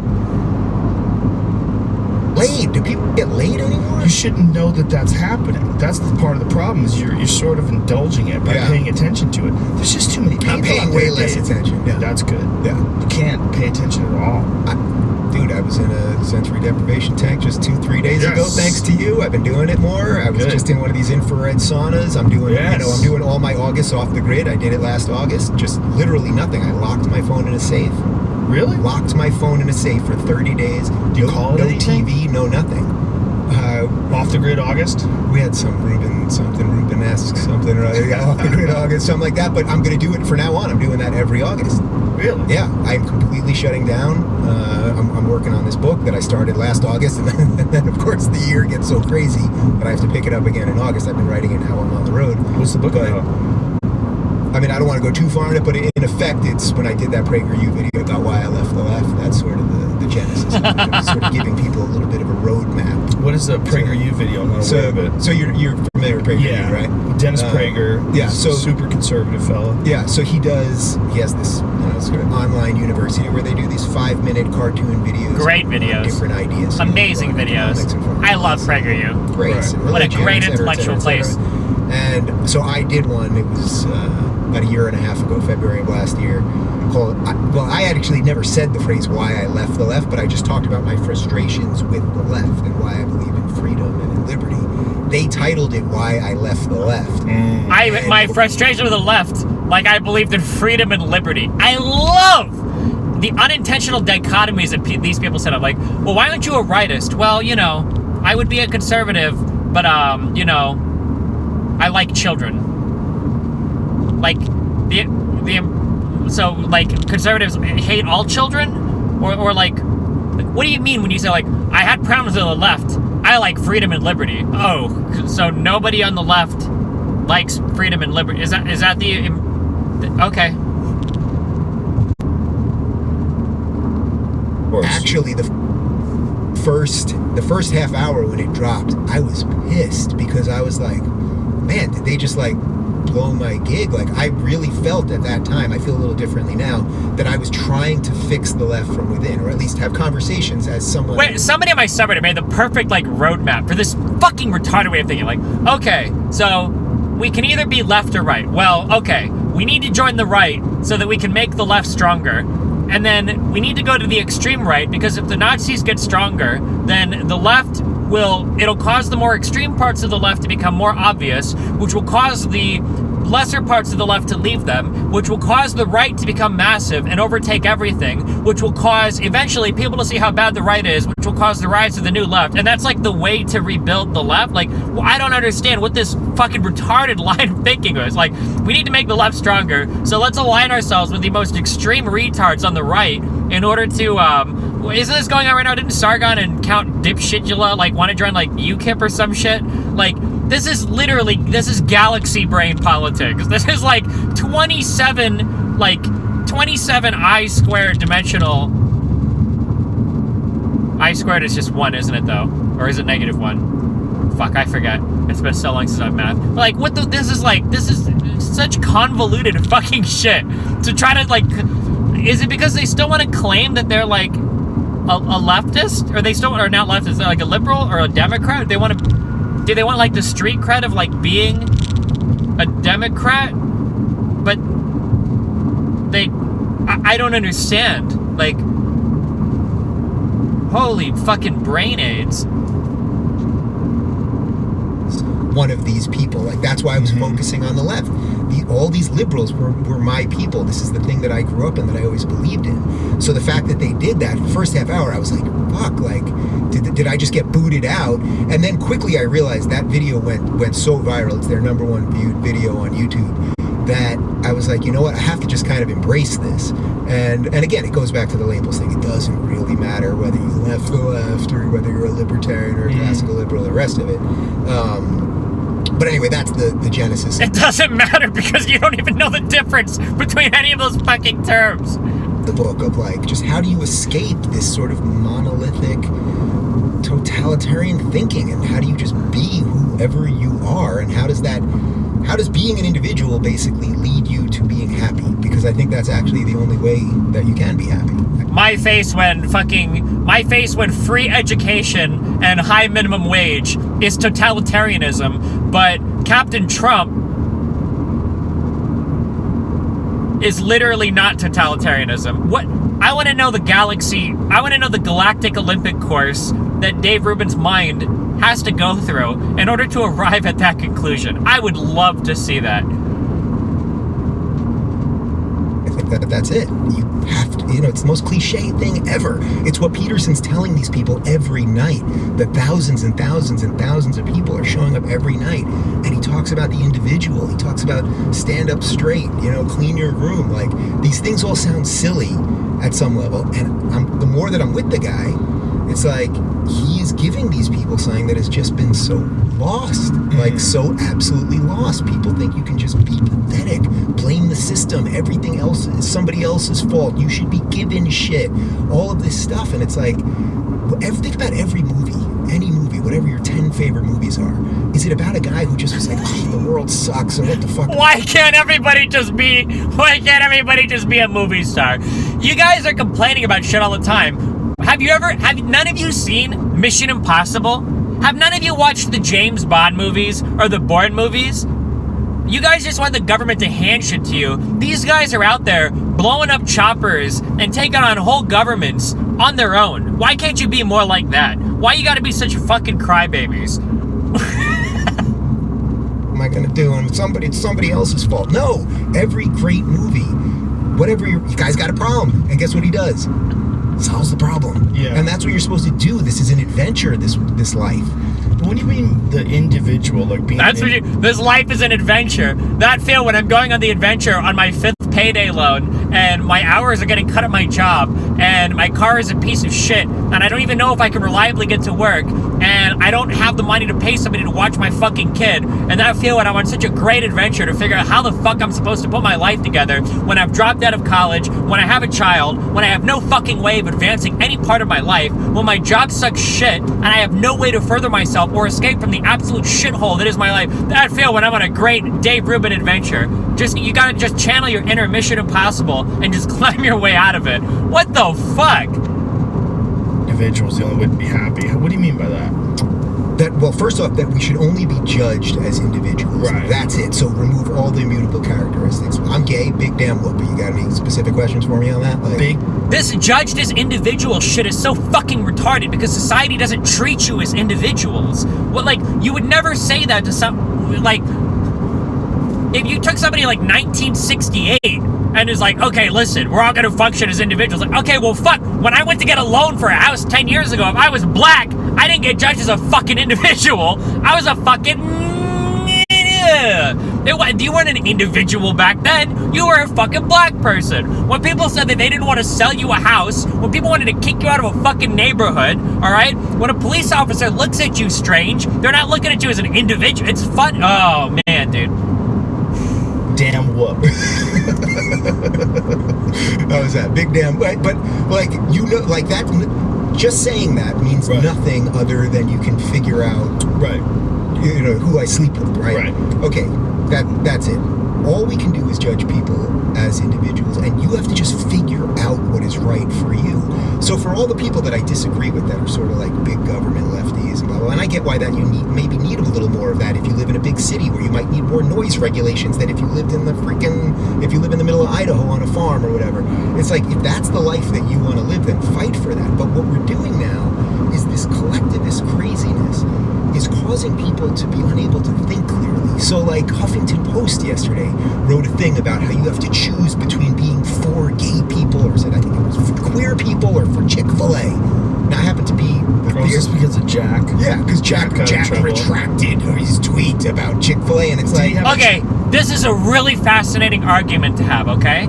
If you support a business and the CEO is anti-gay rights, does that mean that you are voting for your wallet to advance anti-gay agendas in the United States?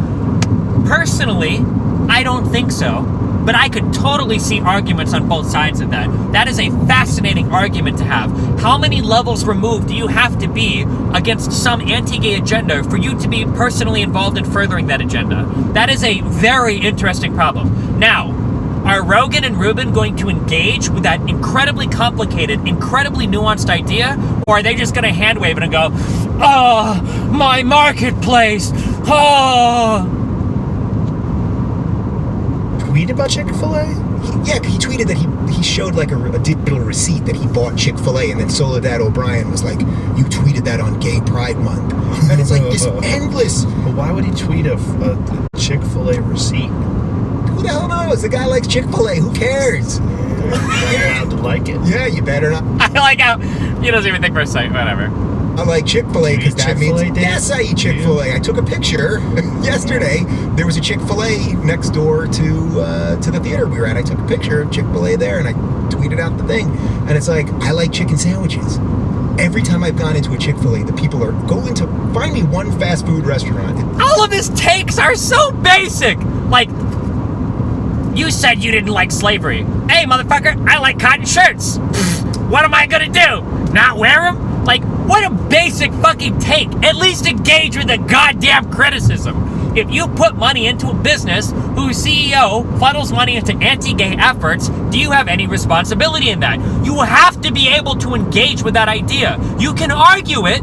You can argue both ends. There are good arguments on both sides, but Dave Rubin doesn't even fucking know that argument exists because his engagement with every single political, social, and economic idea is that of a 15-year-old high school student who just started getting involved in politics. Holy shit. What do you got here? So that's what he did. Oh, it's a Cash App. Yeah. That's one of our sponsors. Your 10% boost at Chick-fil-A was applied. You were charged $28.43. Chick-fil-A. And he dared save 10% on Gay Pride. He wrote boost, and then he tagged Chick-fil-A. And Soledad O'Brien showed him who's boss. But that's what I'm saying. That's sort of this endless guilting and you know, you do this so you're evil. It's ruining the fabric of society. It really is. Eat chicken if you like chicken. Don't eat it if you don't like it. But that's what individualism is about. If you want to make the choice, if you think that whatever Chick-fil-A is doing to gay people, whatever they're secretly doing to gay people, if you think that's so evil, even though, by the way, during the Pulse nightclub shooting at the gay club in Florida, when 51 people were killed, they gave free food to everybody. But if you think they hate gay people that much, then don't. Shut up. They gave free food. You can't make this shit up, dude. By the way, you can totally be anti-gay marriage and still not want gay people to get fucking shot in a club. It's possible to do that. That's not inconceivable. But you don't have to harangue everybody else into doing everything that you want them to do. That's actually the reverse of freedom. Live and let live. That's what I believe. I could see people if they're saying that Chick-fil-A is fuck off, a Rogan. homophobic institution. Oh, fuck. Now, is he? Chick-fil-A? It's particularly if you're a gay man. But what does that mean? I go into Is Jack Chick-fil-A. gay? Wait, is he going to engage with the idea? Oh, here we go. Okay.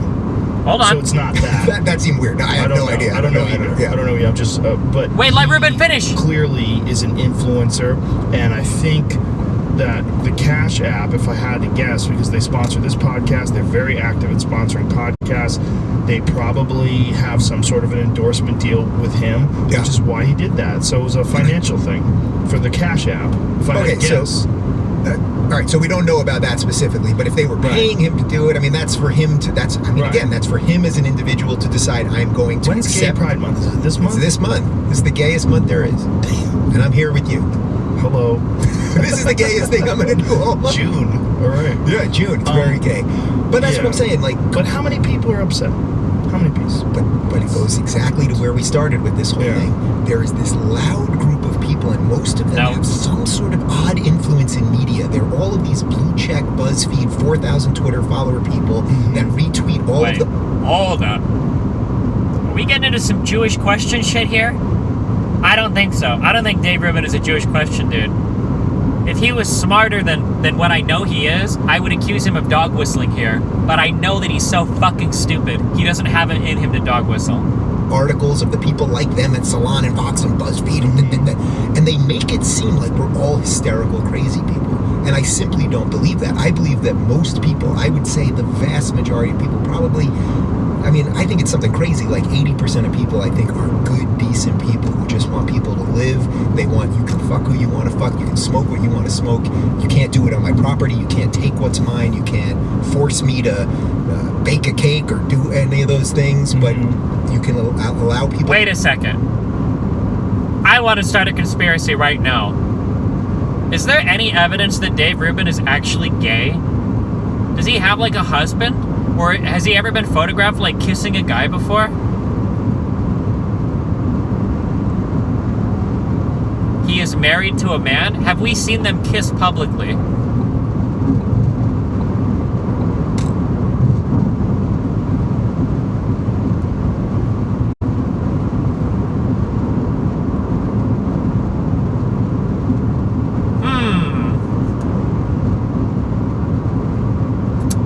I don't know. It makes me wonder. Live as they see fit. I think that's what most people are, and that's why there's such a pushback. That's the answer to the Peterson thing. Peterson said, I'm not going to use pronouns that the government forces me to use. That's all. That's what put him on the map. Well, it's also, there's so many of them. They got so silly with that it made sense that someone was... No, Rogan, stop. Gender no. So you're obviously dealing with people that are being silly. Yeah. It's not like there's like... But it's not just people being silly. Well, you remember when Ms. came along? There was Miss and there was Mrs. And when was that? What year was that? I don't know. 2000s? I remember being super confused. I'm like, they made a new thing? You know? I feel like I heard about that growing up in school. Who is? Jack. Yeah. Of Cash App. Oh, he's the CEO of Cash App, too. Yeah. So he's advertising his company. Oh, well, should that be- makes total sense. Yeah. That makes total sense. Yeah. Okay. Well. There you go. I just think that. Well, that's a tricky one. That's different. Well, look, he's a guy promoting something on one of the things that he owns, and so that's it. All right, so he's a guy. But he's doing it on Gay Pride Month. Who cares? I mean, really? Like, it just... So what is it that they... So I love how, like, subtext and everything doesn't exist for the... Don't get in front of me. You're going too slow. I like how subtext and shit doesn't exist for these people. Like, who cares if he so happened to tweet randomly a receipt of Chick-fil-A during Gay Pride Month? What does it matter? It's just a restaurant.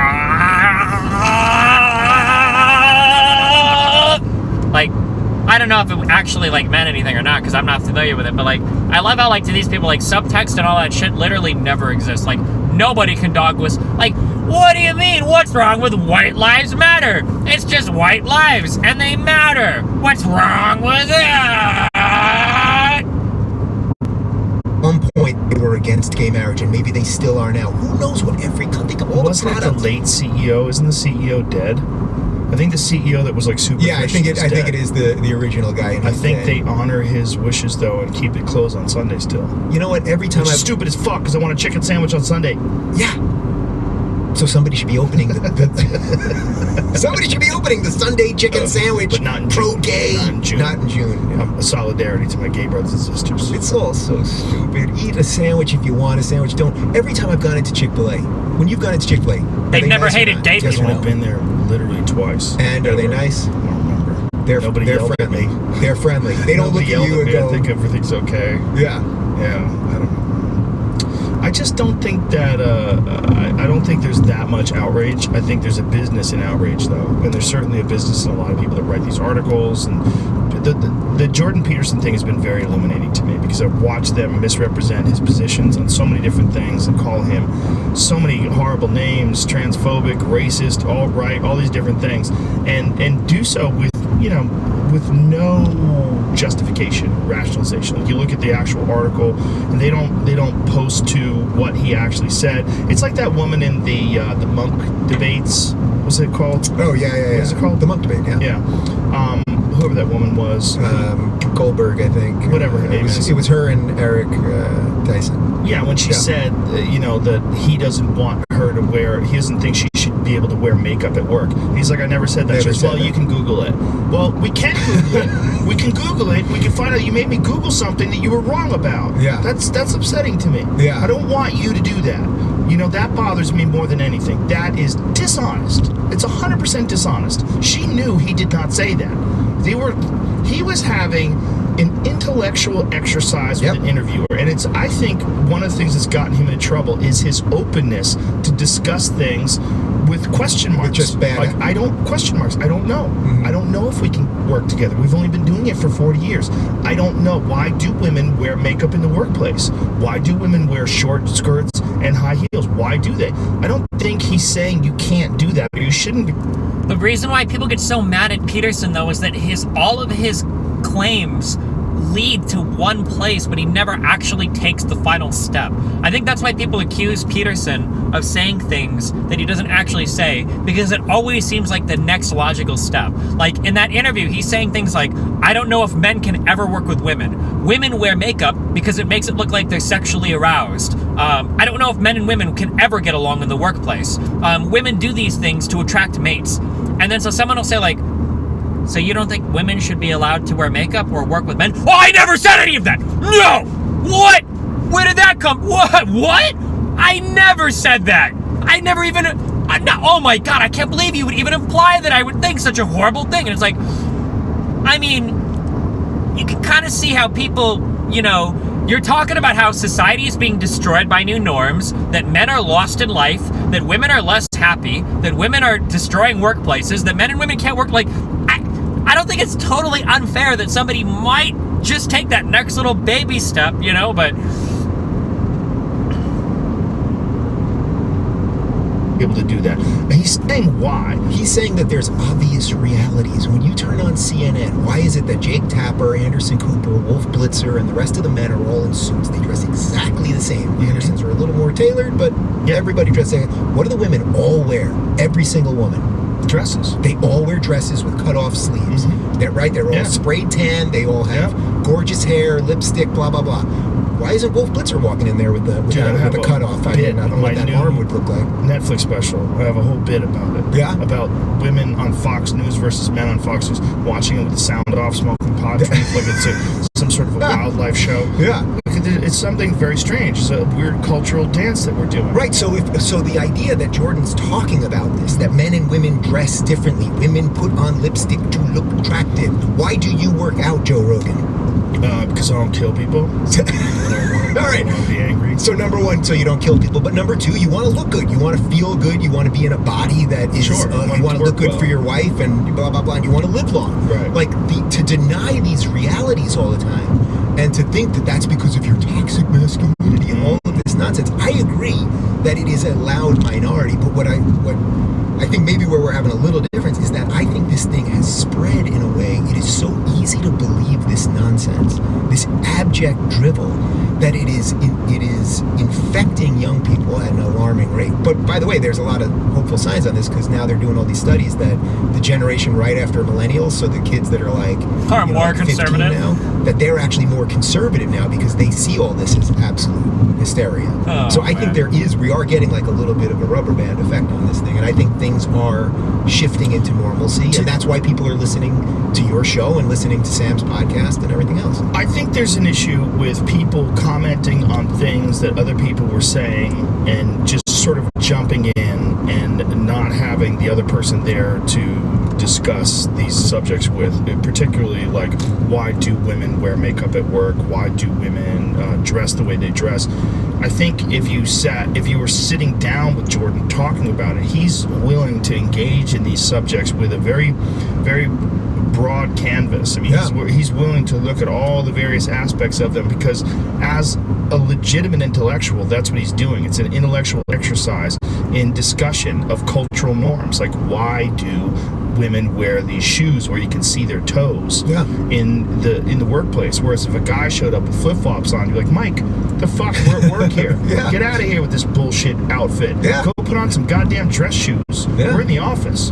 You know, it is strange that women wear very little clothes in comparison to the way men do on these shows. And I don't think there's anything wrong with the discussion. The problem is framing it as if he's saying you shouldn't be able to. If someone got on TV and said you shouldn't be able to wear makeup at work, you shouldn't be able to dress like that, that would be a problem. So think about what these guys are doing in effect. So you're saying that Jordan's taking basically a decent but potentially confusing position, but it's basically a right decision of let's have a conversation. So when they write all these hit pieces, and why do they do it? Because they can't get any, they just release this study about journalists, and they're basically all paid like $45,000 a year, and they're alcoholics, just broadly speaking, and they just want all these clicks. They want their jobs, and they realize that these websites that are faking as journalists, faking as places of journalism, that they're just trying to hold on to their jobs as long as they can. But if you're one of these people, what's a great way to keep your job? Oh, there's a guy out here who sold over 1 million editorials copies. are fake journalism now? What does that even fucking mean? What is the implication there? That anything outside of reporting news events is literally fake journalism? What a baseless fucking claim. And I love the whole idea that, like, nobody on the left can sit. How horribly inept are you to do politics when you can't even take a microsecond to understand any of the opposition, right? Like, every single person on the left is just doing it for clicks. They're just doing it for views. Nobody actually believes this shit. But I thought you said, oh my god. Fuck, wait, I'm getting a phone call. I have no idea if my internet's gonna cut out if I take this. Hold on. Hey, hello? Hey, pretty good. What's up? I think we ordered some. You're not going to be until Wednesday, right? Okay, yeah, that's fine.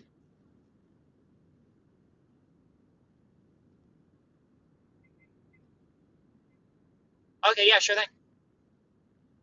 All right, thanks a lot. Bye.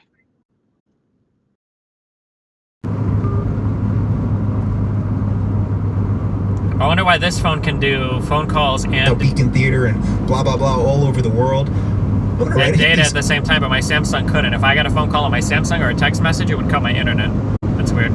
Because guess what? That's going to drive a hell of a lot more traffic than writing something honest. So that's part of the game. That's something I love the dilemmas. You can either be a lefty in the United States, not like a communist. You can either be like socially progressive and write these articles, or you can be honest. It's like either.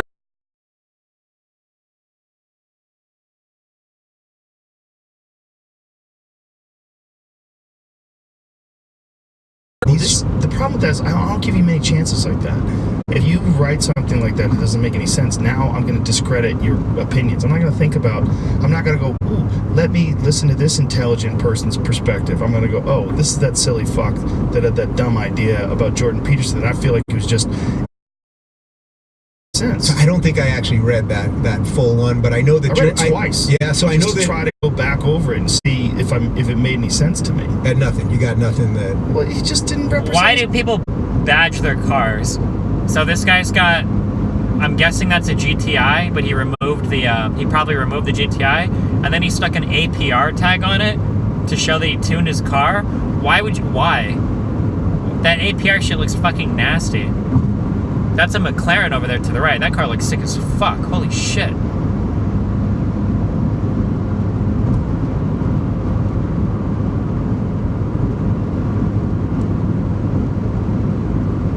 Also, why do people put mud flaps on their cars? Should I do that? I feel like they look really tacky and really ugly. I don't know, but do they actually, like, help?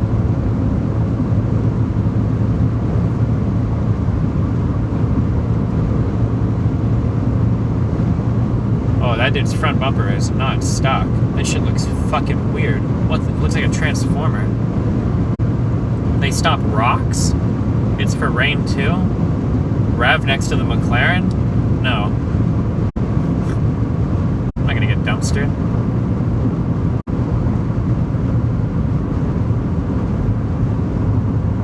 You had problems with mud? I mean, I drive on streets. I don't usually drive in the mud. Where do you kick up mud at?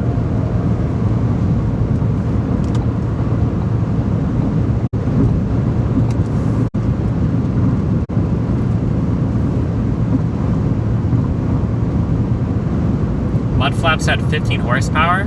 15 horsepower per mud flap or just for all four? Off-road? Why would you go off-roading in a little compact? You have like no clearance. Wouldn't you like get stuck immediately? I feel like if I off-roaded with this, I would literally get stuck the millisecond I go off-road.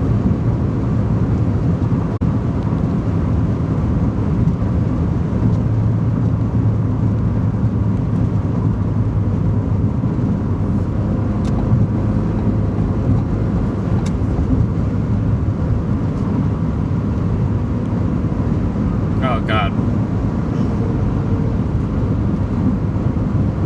Rally cars are all compacts? Yeah, but like isn't like a rally car, like, isn't the suspension gonna be, like the car's gonna be lifted quite a bit, isn't it? Are rally cars that actually do that off-road mud driving shit, are they as low to the ground as normal, like, rally cars that you buy for the street? I mean, I guess they could be. Or...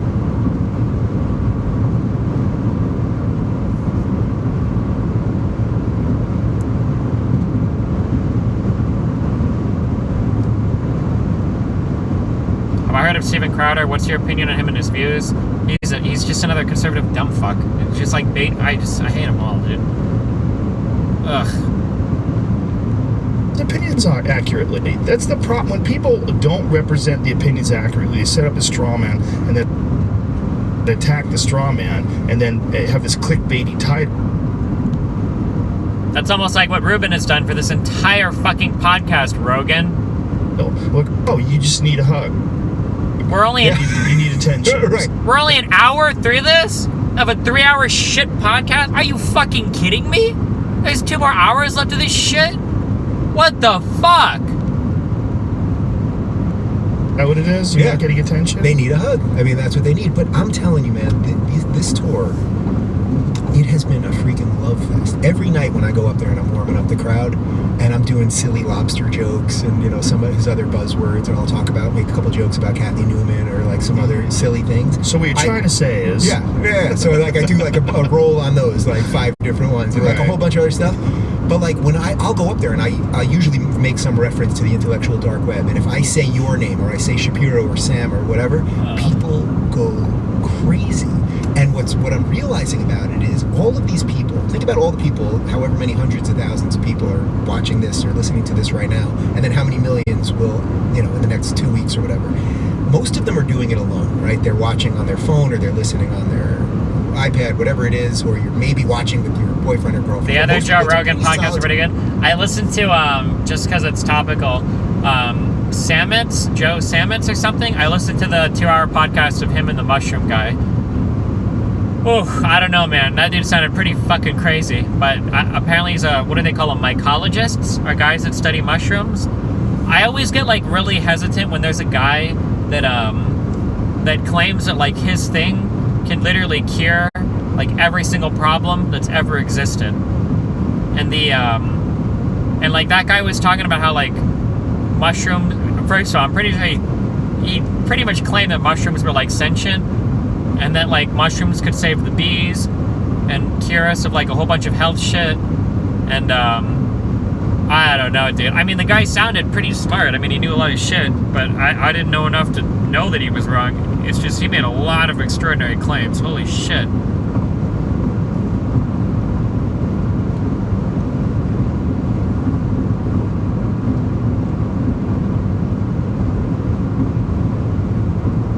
Although I have read a bit about microdosing with psilocybin and about how there's a lot of clinical research right now into psilocybin being used as a treatment for depression.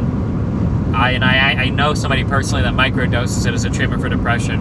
I don't know, the clinical stuff looks pretty interesting. And the more that I think about it, it actually makes me incredibly angry that things like marijuana and psilocybin are illegal. It's actually really infuriating. I've never been caught with one of those substances before, but if I actually got caught with either, I don't think I will because I don't do it recreationally, but I would be so fucking angry. Holy shit, I can't believe that shit is illegal. Oh really? Chad told me that was bullshit? I mean, if you just have to look out for side effects. Yeah, but that's the part that makes me the most upset. Marijuana, cannabis, THC, and psilocybin don't really have long-term side effects. Marijuana might be carcinogenic if smoked over the long term. I could believe that. But in terms of just THC or cannabinoid oil, and then psilocybin, I could be wrong. And to be clear, I've only seen clinical trials of psilocybin so far. They haven't done the long-term outcomes yet. I have heard that it's possible that maybe you get early onset Alzheimer's or dementia if you're prone to it with that stuff. That might be possible. But I don't know, if you go to scholar.google.com or google.scholar.com and you look up psilocybin depression, there's a lot of clinical trials right now. But it's so hard to study that shit because it's a fucking Schedule 1 drug. Holy shit. And marijuana is a Schedule 1 drug too. I don't know, dude.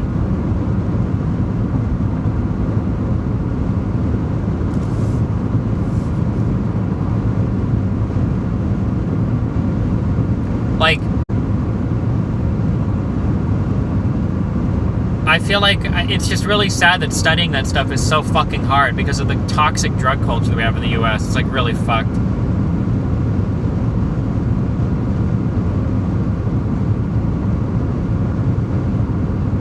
Did you have any enlightening takeaways from your trip? No, nothing spiritual or enlightening or anything like that.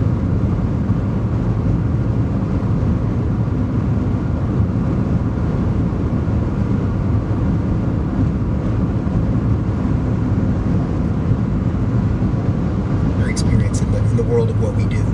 Now imagine, and it's when you do stand-up. Yeah, I'm sorry. When I'm talking about the psilocybin shit, I'm talking about microdosing. So that's I believe that's 1/10 of a gram. I think taken every day. Not you're taking you're taking an 1/8 of an ounce every day, or you're doing a 1/16 of an ounce, literally 1/10 of a gram daily for things depression or whatever. It is what I was reading for clinical trial stuff. Sorry. Now 3,000 people piled into this place, and you can look around and go, oh, there's some other people like me, and they're not bad people. And actually what I found is that these people look good, they dress right. I'm not to make it all about material stuff, but they look like people who are trying to get their shit together. And I think I said it to you right before we sat down, but me at this moment, I truly feel like the best that I've ever been.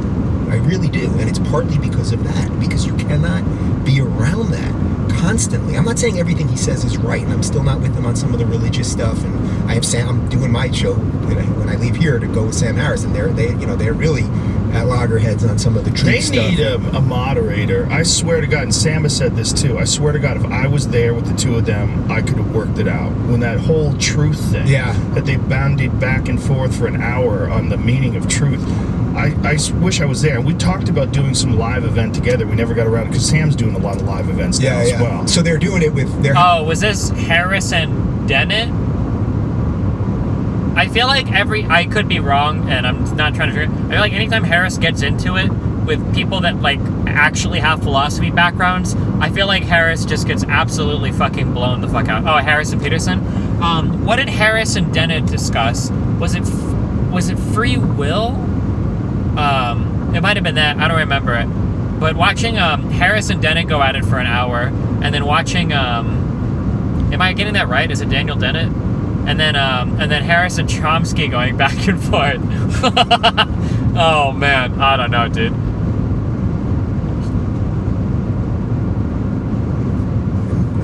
Moderate it, but I would have been thrilled if it was. Look, I love Brett. There's nothing about Brett, but like, humor would be nice. yeah. Like, so Levity. either it could have been one of us or whatever. It's completely fine, and I think they just wanted like a more sciencey, focused person, and he's a great biologist. Both powerhouses. So Yeah. it's like if there's any, like they're doing jujitsu on each other. Yeah. If there's any like openings that try to choke each other. It's like, it's Right. kind of, but that's how we find out if ideas are valid. You know, you let guys like them discuss them. It was very unfortunate that at least their first podcast. The first one, yeah. The second one I think was much better, but the first one was just a clusterfest. Did you listen to the Harris and Esna debate? Yeah, that was fucking embarrassing. Holy shit. I can't believe Harris thought he came away looking good about any of that. Oh my fucking god. That I was actually cringing internally for Harris. It was the only time I've ever felt bad for him. Holy shit. Up afterwards, I was like, this is great. This is a non-conversation you guys had. He's like, yeah, I just got, stuck. Yeah, but think how cool that is. That two of them are some of our leading public intellectuals in the country, in the world, probably. They're debating over the nature of truth, and millions of people care. Yeah, that's a little different than what's going on CNN on any given day. Oh, for sure. Well, there's what show should CNN have to discuss the nature of truth? What time slot would this fit into? What a wonderful comparison. You're such an honest person. I love Ruben. What a smart guy. With mainstream news, and first of all, there's a problem in that it's a ratings-driven thing. It's like everything they're doing, they're trying to get ratings. Anytime there's a big story in the news, it's just like, what are people going to pay attention to? That's what we're going to put on. There's no consideration like, is this interesting to us? Is this what we want to discuss? It's a news program, but it's not a news program because it's also an entertainment program. Yep. And then they have commercials every 15 minutes. Oh, interesting. Joe Rogan is being critical of mainstream media because it's ran by corporations that are only after a profit motive. Now that's interesting because some people would argue that capitalism and its obsession with profit motives is actually detrimental to society because there might be things that are worth pursuing that don't have a profit motive attached to them. I wonder if Ruben is going to bring up that this might potentially be an intrinsic flaw of capitalism that another economic system or some other type of government program can address because capitalism inherently does not seek to provide things which do not yield profits. Okay, boys, hold your breath. Here we go. What are we going to do with this, Ruben? Costa thing, what he did during Yelling at Trump during the Korea thing, like, Yeah. that is crazy. Yeah. That's crazy that a journalist would insert himself into that sort of situation and interrupt and yell things out, and people don't have a problem with that. We're truly watching the implosion of the media, and that's why I meant before. It's like if they would just lie a little bit on the margins, as they probably always have done. I don't think we'd be in this position because people wouldn't be able to so clearly see how messed up the whole thing is. But because they've become so hysterical, writing articles that are completely the reverse of the truth, because they're acting like petulant children all the time, and because half the time it's like they pretend they're nonpartisan, but if you just look at any of these journalists' Twitter feeds, it's like pretty obvious what you all are, all of you in the mainstream media. They've created an opening so that now, if people want some sense of truth, turn into Joe Rogan and you're turning to all of these other shows. I think it's very difficult to get employment if you're not on one side of the fence or the other side of the fence and you're a journalist. It's not a simple world like the world of podcasting where you truly can be independent. Yeah. I think in a lot of ways it's like Hollywood. And I've always described Hollywood as one of the main problems with it is you get a bunch of people that come here seeking attention, right? That's the reason why they're here in the first place. They want fame. They want exorbitant amounts of attention. And then on top of that, you're entered into this system system where you have to be chosen for each part. It's not like you can, like, you have a sprint and the guy who's the fastest is the one who wins. Yeah. That's not like that. It's someone who goes, well, Dave, why don't you read these lines? Like, I might like you, Dave. How do you feel about Hillary Clinton? Because I'm pro-Clinton. Yeah. I mean, we want Clinton to win. Don't we want Clinton to win, Dave? And you're like, oh my God. Yeah, yes, you'll drop your standards Yeah, like that. I'm a huge supporter of Clinton. I think she... Wait, does this happen? Do people cast roles based on whether or not you support Hillary Clinton? Are there stories of this? Seen this because you're it's this weird environment where you want these people to like you, saying anything even remotely controversial that doesn't stick to the script of this left-wing discourse. So there's all these people that are just faking it. They're bullshitting. If they might not even have... That's right. I actually am only doing it for the money. Studio executives, and that's Hollywood. Yeah. And then when someone breaks free, you know, occasionally someone becomes right-wing, you know, whoever the fuck they are, whether it's Chuck Woolery or Dennis Miller, or they're like, look at that fucking crazy man broke from the pack. You know, look at, what's his name? The fucking actor? The older guy. John Voight. Or, no, not John Voight, the other one. Very good actor. Well, there's Gary Sinise. Got a big dick, supposedly. Got in trouble with Dave Cross's wife. He said, like, Dave Cross's wife said that he tried to hit on her when she was 16. James Woods. Yeah. Yeah, well, he's really dealt himself in. He's got a giant dick. Yeah. That's what I heard. Yeah, he's dealt himself in. He's all in. He's all in. And he's like, sort of like resigned himself to never work again. Yeah. I mean, but he's probably like 75 years old or whatever he is. He's probably, I don't give a fuck anymore. Yeah, I mean, I'm pretty sure he's got fuck you money. Like, probably. Yeah, he's definitely saying fuck you. So if he doesn't have the money, he might want to reconsider his stance. Yeah, exactly. But doesn't that prove, though, why doing this was the right thing to do? Because I'm very aware right now. It's like, I got a lot of good shit going on. I'm getting offers and all sorts of different things. And I'm like, I'm my own boss. I'm not going to fire I'm not going to accidentally tweet something one day and then go, I'm going to fire Dave Rubin. Like, you know, like my fans fund most of what we do. And it's like, I need to grow. Like, we definitely need to grow because my guys are just doing too much. But I'm also very aware that the more we start growing, that all the problems that you just laid out will start becoming more and more real. So I like being as slim and trim as possible, at least for now, because I don't want to be down the road where we got too many people. There's too many. How far away are those gas stations? All right, never mind. Interests and business interests and political interests and everything else. So it's like, that's why, I mean, what you're doing here is freaking, it's amazing, man. It's amazing. Yeah, it's nice to be able to do it for sure. It's nice to be able to just have opinions on things. Yeah. And also just know that you're a nice person. Yeah. And that you're not trying to, like, I'm not trying to do any evil. How much longer until we're back in Omaha? We're getting pretty close. Like, okay, all right, what are my opinions? Why can't I talk to this guy? My map says I'm an hour and 8 minutes away. Subjects. You know, like, there's a lot of people that feel like if you're not in a certain group, you shouldn't have discussions about certain things. If you're a straight man, you shouldn't talk about gay rights. If you're a man, you shouldn't talk about women's issues. You shouldn't talk about Me Too unless you're 100% supportive.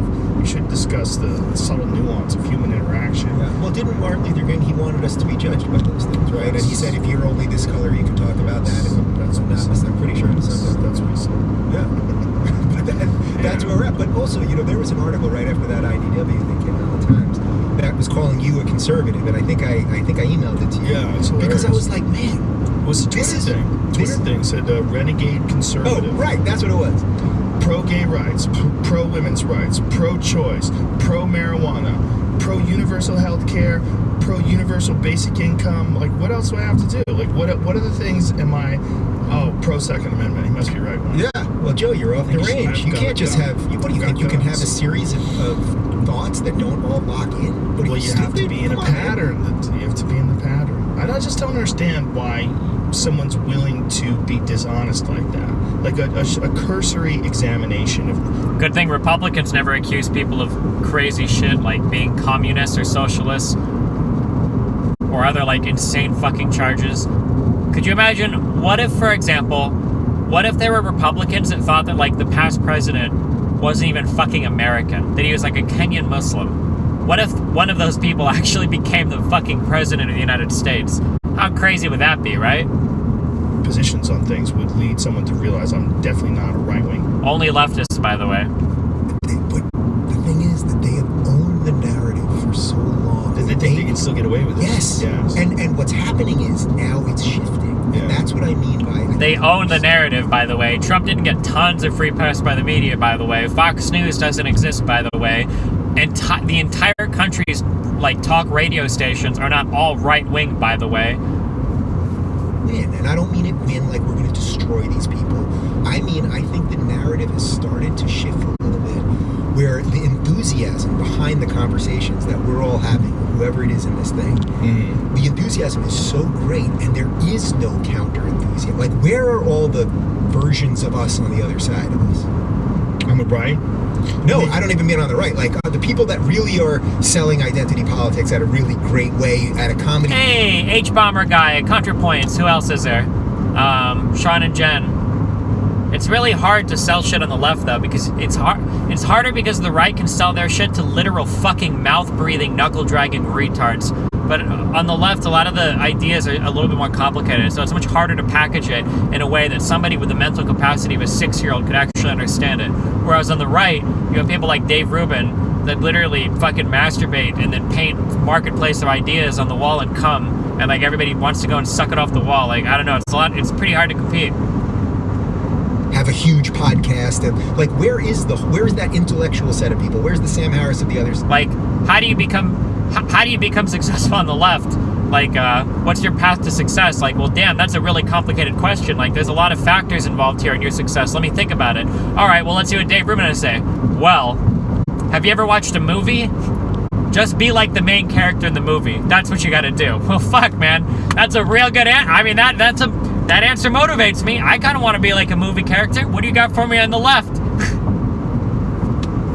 That have real followings. They don't exist, and that's partly why the hysteria has been ramped up. They can't believe that out of nowhere, just because of all of our just wherewithal and desire to do what we think is right or what makes us happy or whatever the hell you want to call it, they can't believe we all freaking created something. Well, and they hate I'm weirded creation out too. that we're all in a group. I'm weirded out that we're in a super I've boy never band. been in a group before. We're in a boy band, or I guess Christina Hoff Summers is in that band too. Yeah. Who else is in that band? Is Heather in it? Yeah, Is Heather's in Heather it. Lang? Is she in there? I mean, look, we She's don't married to Brett. Well, you She's didn't get the gotta be card in yet? there. I didn't get the card. Dude, the clubhouse is under your studio. Me and Shapiro were joking around about it, but like we're like the super friends. Yeah. Like, what is this? This is We're the weirdest Avengers ever. It's a weird group of humans. I mean, me and Ben, we disagree on a lot of shit, but we're super friendly to each other. Yeah. Like when I do his show or he does mine, I really enjoy Oh, that guy. by the way, I like him. You do freaking Shapiro's show before my show? Well, Sorry. What? The guy's had a show for 3 weeks. I'll do a show. What are you doing? People are mad at me with the way I dressed. See that? Like, they were like, everybody else is wearing a nice shirt and tie. I'm like, listen, man, I told the guy I was on my way to the Comedy Store. You want to take a photo of me? I'll be there. You're not in the bush, in the brush. Yeah, I should be in a bush. I had a Everybody freaking else is in a succulent bush. up my ass. I'm wearing fucking Chucks. I'm wearing Converse and some sort of a flannel shirt. I bought that jacket in Alaska. That's how I was wearing. That's just what I was wearing at the Comedy Store. They said they wanted to take a picture. I said, all right, man. That's what I'm wearing. No greenery around the Comedy Store. You have to go up to Sunset. Yeah, but a little north. Either way, I don't give a fuck. That's what I look Yeah. like. That's who I am. Yeah. I'm not being an image. Just, it is what it is. You know, it's like this intellectual dark web. Like, it's fucking Eric. He's crazy. And he gets mad when I call him crazy. He loves it. He's trying to get me to. Are you on the WhatsApp? Oh, I'm on the group. WhatsApp. The little fucking chat group. I don't know. Are you in there? Dude, I don't think no, you're I haven't in there. jumped in yet. Get in. I'm too busy. I can't. It's I not. don't have the time. Just 2 or 3 messages a I day. have 4 different group text conversations with comedians where we're talking shit about things and Yeah. joking around. I don't have time for this. I'm busy, man. All right, well, then you can't come to the club. I'm trying to make a yoga class. I don't have no fucking time. Yeah, who the hell knows? Like, are we a group? Do we have a meeting and shellacked cards and Well, like? what do we have in common? I think we have a respect for our audience and intellectual curiosity. Intellectual curiosity, for sure. Yeah. Yeah, and I think that's where a guy like me and Shapiro, although we have very different opinions on many different things, you know, I think we both are intellectually curious. Yeah. So think about it. I've had Ben on many times. I consider him a friend. We've broke bread together, although he's kosher, which makes it fucking What do you have to eat? How's such a smart guy follow that voodoo? Well, I eat whatever the hell Talk to him about I eat that. whatever I want, but Right. he usually brings something or has. Why don't you eat at a kosher restaurant? I did eat at a kosher restaurant with him once, but then it was all these Orthodox Jews there, and then they treat him like Jesus, and I was like, dude, I'm not your photographer. You know what I mean? I have to take all these pictures of him, and they're like, who's that guy? I was like, all right, I'm not doing that again. That's funny. But I've had Shapiro on. Look, he's not inherently for gay marriage, right? I've had my studio's in my house where I'm What is married. his thoughts on gay marriage? Well, now he takes the libertarian position, which is the government shouldn't be involved. But I don't know. But I see a lot of conservatives doing that, where they should have all, like, this is where Rand Paul, who I mentioned before, he should have been years ago screaming that he's for gay marriage. Because if you're truly a libertarian, the government doesn't tell me what to smoke, what to sleep with, then the libertarians could have taken a really awesome, powerful, principled position and said, this isn't about religion, it's not about anything, it's about freedom. That's one of the things that I shove in the face of people that were Hillary Clinton supporters. I'm like, do you know that she didn't support gay marriage till 2013? You know how goddamn crazy it is? I supported it when I was 13. This fucking grown-up old lady with grandchildren is telling people that she's not for gay marriage until it became convenient politically. And she just wanted to separate herself as being at least the semi-conservative option compared to Barack Obama. Yep, look, Barack Obama was not that's for true. gay marriage. What the fuck? Why are these gas stations so fucking far away?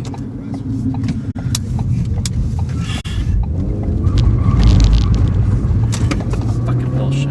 I ain't got This time around saying that he's for traditional marriage, and they will call Barack Obama a homophobe, and they will eventually want the Barack Obama library that's being built now in Chicago. They will want that being taken down because that will be the statues of our day. Yeah. So that's why I don't know where you're at on monument stuff, but I would not take any of them down. You could put up a counter plaque or something right next to it to say Robert E. Lee did this or that. But the idea that they're removing this shit, I think, is absolutely terrible. You can't erase history. No, I agree with you. I think they should. Barack Obama is literally the same as a Robert E. Lee statue, by the way. The ones that they're talking Oh shit! Is that the McLaren? Wait, how did that guy get ahead of us?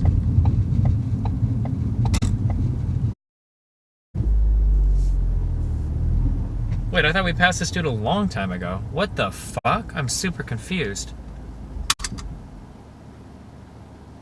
Oh, maybe he just got off after I...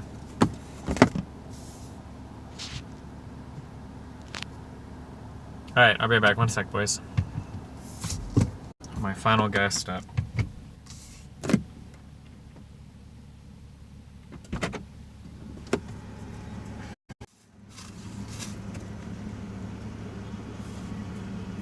Oh, this is my phone right here.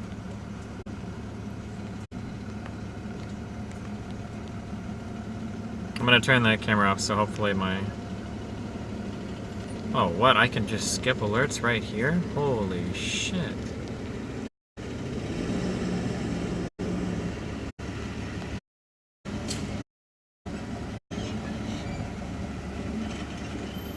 Yeah, alright, hold on one sec. I'll be right back, okay? I'm gonna close the door. Don't overheat.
Alright, good luck.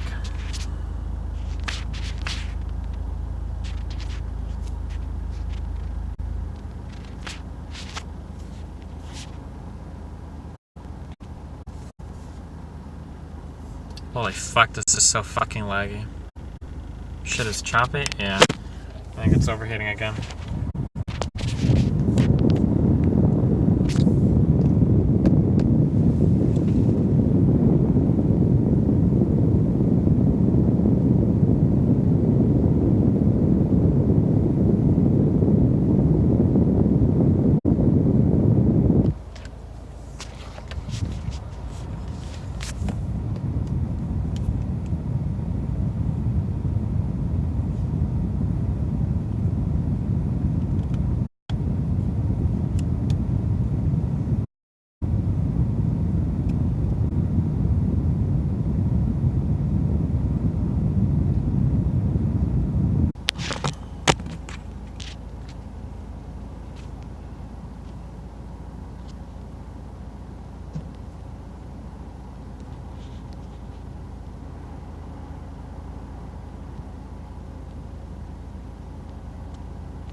Your grandfather, and they'll be like, they ate meat because we're at that point we'll be eating, you know, artificially produced whatever, and they'll literally watch videos of you chomping on, you know, some ribs and go see what a savage.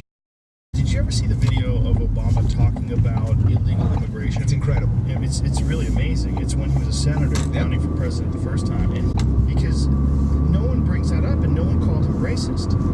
And I guess to our country. Oh, come on, Rogan. How can you be this fucking basic? What?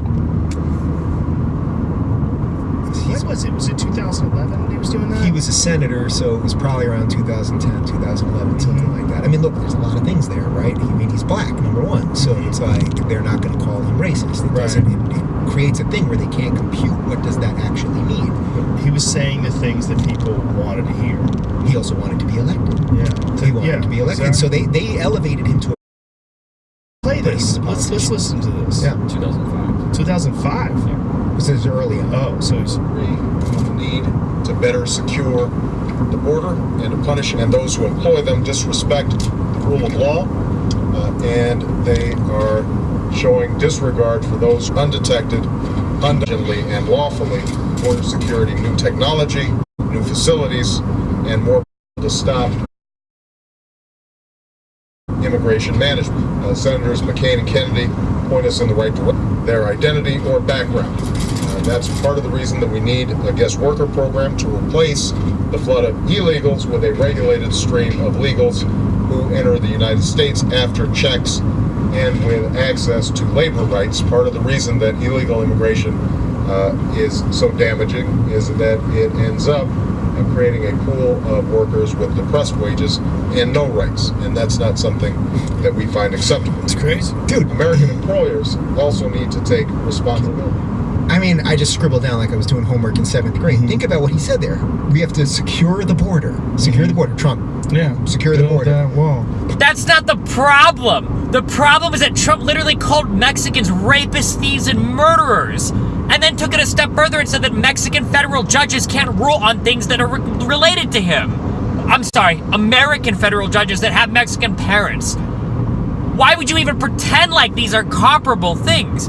If you're looking for hypocrisy, you can find it on both sides. But this is not one of those moments. Holy fucking AIDS. If you hire illegal workers, if you enter illegally, you're showing disregard for our laws. We cannot allow illegals to pour in.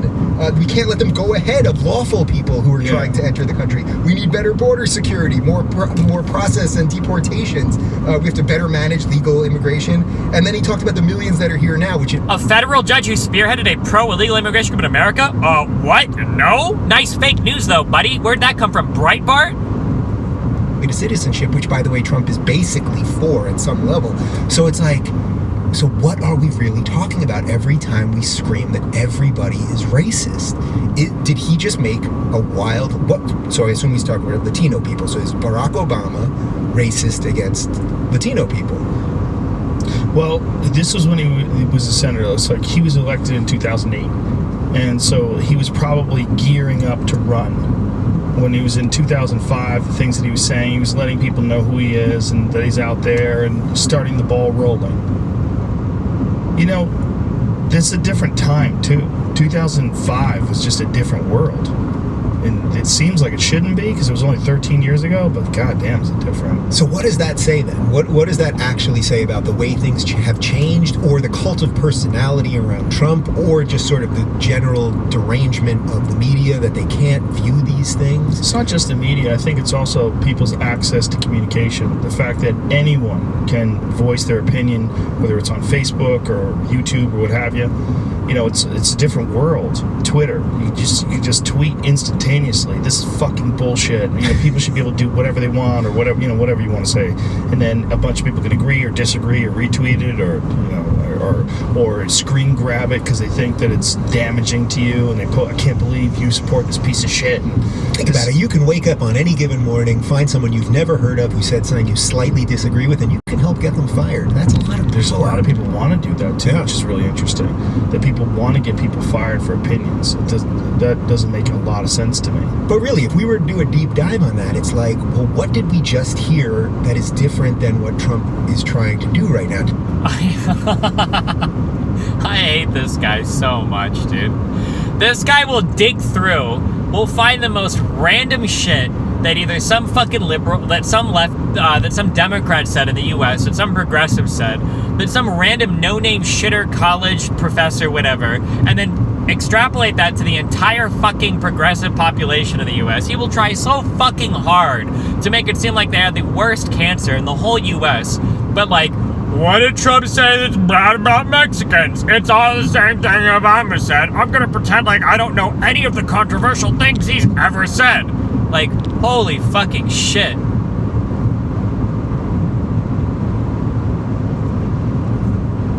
Is the main distinction the lack of diplomacy in the way Trump talks? Well, there's two things. One, Obama's rhetoric changed for the election, which does matter, which these guys both seem to acknowledge. Maybe they're trying to say Obama's a hypocrite because he was different as a senator, which I guess, I don't know. So Obama's rhetoric changed. But two, the main problem with Trump is that Trump comes off as actually fucking hating Hispanic people, whereas Obama never comes off that way. Even when he's talking about immigration, Obama never comes off as hating Hispanic people, whereas Trump has a number of comments on record. The way that he handled Puerto Rico was fucking horrible. The comment about being from shithole countries, not very good. The comment about the judge, not very good. Saying that Mexicans are rapists, thieves, and murderers, not very good. Trump has made a lot of statements that kind of leaves you scratching your head like, I'm not really sure if this guy is fucking racist or not, you know? And I think it's fair to question whether or not he might actually be. Obama didn't really make those comments. To pretend that people only hate Trump's immigration policy because of his very specific immigration policies kind of misses the entire fucking point of why people are so critical of the things that Trump has said. But language, yes. Does Trump lie? Yes, but they all lie. Obama, if you like your... That Russian propaganda tactic. Does Trump lie? Sure, but everybody lies. If you can prove that everybody lies at least a little bit, then that means that everybody's considered a liar. It's absolutely insane, dude. It's absolutely insane how fucking dishonest Dave Rubin is. Can you point to me lies that Obama said that are on the level of Trump tweeting, by the way, 3 million people illegally voted? I have no evidence of that, but there it is. Or by the way, Manafort? Oh, he was only my campaign guy for 49 days, not 140 plus, or whatever the number actually is. Like, okay, well, like, how many fucking lies has like, bold-faced fucking lies has Trump said over the past, like, fucking 2 weeks? Keep your doctor, lie. Syria red line, lie. Those are pretty... Keep your doctor was a lie? The Syria red line was a lie? The keep your doctor thing, I don't know if that was a lie or not, or if that's just how it ended up being negotiated, but to say that that's a lie on the same level, that he did. Now, does Trump lie about everything constantly? Remember when Trump said we weren't going to go to war with anybody, and then we fucking bombed the shit out of Syria's airport? But we're not good with that. But what he has a way of doing is getting these odd big picture things correct, and then it causes this... Like what? So like almost anything. So like they'll say, okay, just in the last couple of days with North Korea, that Trump said, I've been traveling a lot, so like getting the exact quote will be tough, but it'll be something like, Trump said to the North Korean dictator that they're good friends now, or something like that. Like he's already giving him respect. Well, it's like if when Obama ran, he said he would sit down with Ahmadinejad and he would sit down with the leaders of North Korea and the rest of those things. Now Trump is doing it, so it's like, do you want him to? When Obama even mentioned it, Fox News lost their fucking shit. Firstly. Secondly, Obama actually got something done insofar as international diplomacy is concerned with the Iran deal, which was completely dismantled by Trump for no reason. Let's compare the Iran deal with what we have so far with North Korea. In the Iran deal, we got verification from an international organization, the UN, that Iran was decommissioning their nuclear program. We had 24/7 surveillance on a lot of their nuclear reactors. We had multiple confirmed reports year by year that their nuclear program was actually being dismantled and that they weren't progressing towards nuclear weapons, right? And in exchange for that, we relieved some sanctions. All right? That was the Iran nuclear program. What have we done so far with North Korea? Well, one, North Korea got to nukes, by the way. They got to nukes. So that's already a massive fucking failure. Two, we already promised them some military concessions. We said that we wouldn't practice military techniques or whatever, flight exercises with South Korea. And three, we have no verification in place right now to guarantee that North Korea doesn't continue to work on their nuclear program. Oh, what a great deal. Oh, what a fucking great deal. Even though Japan asked us to get some type of verification in place, we didn't do it. Wow, what a master fucking dealsman. What a master deal crafter. What an amazing fucking deal. I swear to God, Republicans have fucking brain damage. And tell him to go fuck himself at the same time. Like, I'm not even saying this thing's good or bad. I have no freaking clue. Nobody has a clue. But everyone has every opinion on everything. Well, people want him to fail too, which is fascinating to me. Well, did you see the Bill Maher thing? Side. No. So Bill Maher on Friday said that he's hoping for a recession because that's how we'll get rid of Trump. Now, we talked a little bit about Bill before this thing, but like, oh my God, he's been a huge influence of mine. I like him. I used to want to be on the show. I've kind of moved past that at this point. But think about it. Bill's probably worth $100 million or something. I have no idea. But like, he can afford living through a recession. I like how oh my God, he's about to say some fucking retarded shit. I like how he's like, now, I don't want to be on Bill Maher's show anymore. Bill Maher? It's Bill Maher. I don't want to be on Bill Maher's show anymore because he's a little bit too extreme. But I can be friends with people like Ben Shapiro and whatnot, even though I don't agree, or Candace Owens, even though I don't agree with them all the time, because I can put aside our political differences to be friends. But Bill Maher? No, that guy's too extreme for me. What? I love the allegiance. I like how he pretends it's like for any side. But because Bill Maher is left-leaning, he can't, I don't even know if Bill Maher would be left-leaning. Because Bill Maher is left-leaning, you can't be friends with him, but he can with all the other extreme righties because they're polite? What the fuck? And now he's about to say Bill Maher is just pretending, or Bill Maher's okay with a recession because anybody can live through it. But what about all the poor people? Ruben, what about earlier when you were saying poor people should just fucking move states if they don't like it? How are you going to pretend to be in favor of poor people now? What? But when people talk about the liberal elite that they hate, it's that type of person. It's this person on the coast who's like, yeah, have a recession so we can get rid of Trump. I hope he does. Not like Ruben, who's like, yeah, you don't like the education? Just move to a different fucking state. What? Amazingly well. Yeah, I agree. I hope Trump does amazingly well and turns the country around. I hope he evolves his ideas as a human being. I hope he does mushrooms. I hope he grows to love people. Why would you hope for failure? Especially failure for the whole country and sending people into a recession, which is undoubtedly going to cause suicides and turmoil and crisis and people going to panic thinking and panic voting, which is not what you want. I mean, literally, that's what started Hitler. I mean, that's what started Nazi Germany, right? They were in the middle of a horrible recession, and this guy came along that proposed a solution. You're not going to get a better version of the future by people. I think there was a little bit more going on than that. I feel like World War I and the post of that might have had a little bit more to do with it than just a recession. But okay. Fear and poverty and sadness. Like, I didn't vote for Trump, but he's the president. I want him to do great. I don't agree with him on a lot of shit. He lies about a lot of shit. Yeah. Still want him to do great. You know why? Because he is the guy that's running the country. If he's running the country, I want the country to do well, no matter who's running it. Like, my thought was like, this is almost what it's like. It's like, I don't like this doctor, so when he fixes my knee, I hope he fucks it up. Right, that's it. That's it. It's really almost what it's like. It's like, he's the goddamn president.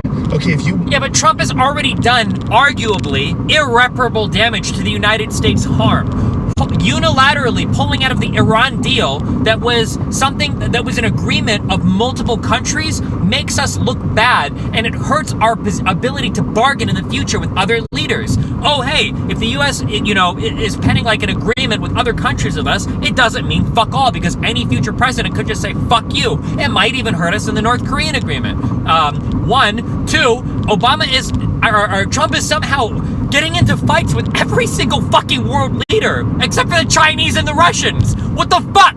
How the fuck are we getting into fights with Canada? Canada is like our oldest fucking ally. Why are we getting into fights with Canada? It doesn't make any sense. Why are we getting into fights with everybody else in the G7? It doesn't make any sense. What the fuck? Why is he not able to be friends with anybody? I thought that he said that his whole point was that he was a deal maker, that he could bring people together. And now he's crying that the Democrats won't come to the table. Now he's crying that every other country is being a big mean bully to him. What the fuck? This was your major selling point, that you could bring people of different backgrounds together and get the shit done. But you can't. You're crying and complaining like every other little bitch politician that came before you. It's because he's done something. He's fighting China too? How? Wasn't he begging Congress to get some deal signed that they refused to like bail out some Chinese telecom company? This guy's been tariffing the fuck out of our allies. Have we tariffed China yet? Crime, which I've gone over all this Russian stuff. I still am not convinced that he did anything horrible. I don't see it. Seems like the Democrats did more horrible things, or at least things that they've been caught on. They did something. Yeah. They definitely did something. And just what they did to Bernie Sanders alone should be a devastating blow to the credibility of the DNC. Who knew politics would be this hard? Holy shit. Oh shit. Oh good. Now we're getting the big tariffs on China too. We can tariff the whole fucking world. Nice. I didn't catch this one. This was recent. Have we pulled out of NAFTA yet? Oh my god. We should. Yeah. And the fact that it's not is just blind allegiance. And has he put any sanctions into action that Congress voted on? He never did the ones against the companies that worked with the blacklisted Russian agents, but oh well. For a recession, maybe he said that without thinking. Maybe it was just a flippant remark, or No, I'm pretty sure it was a package I line. never hope for a recession, no matter what. I hope the guy does fantastic, even if he's hated across the board.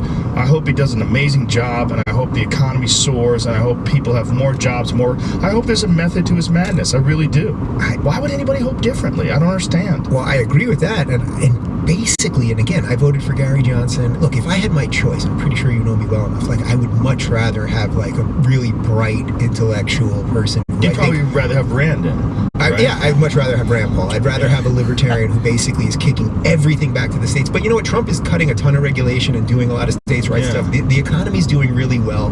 Do you have any sense that we're going to get into some intractable war in the Middle East to nation build? I don't think under his watch.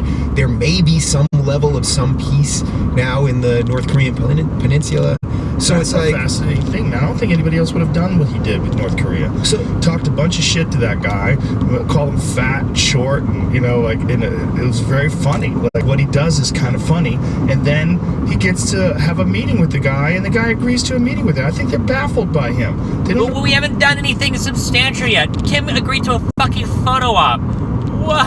Okay. When North Korea and South Korea, when the presidents of the two countries met at the DMZ. Could you imagine if Kim had his nuclear shit done and ICBMs tested under Obama, how much people would be freaking out? I like how it's sold as a fucking victory, that the guy got nukes, and he got the ability to nuke fucking DC, and then now he wants to talk. It's like, oh yeah, oh yeah, good job, oh yeah.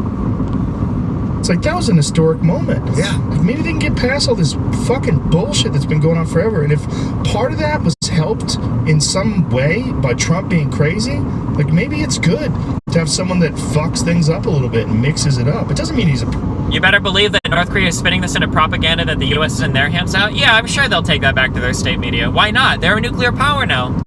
Now they get to come to the big boy table and they get to have talks just like every other big boy country does. Man, Doesn't mean he's not a liar. Right-wing conservative neocon Joe Rogan.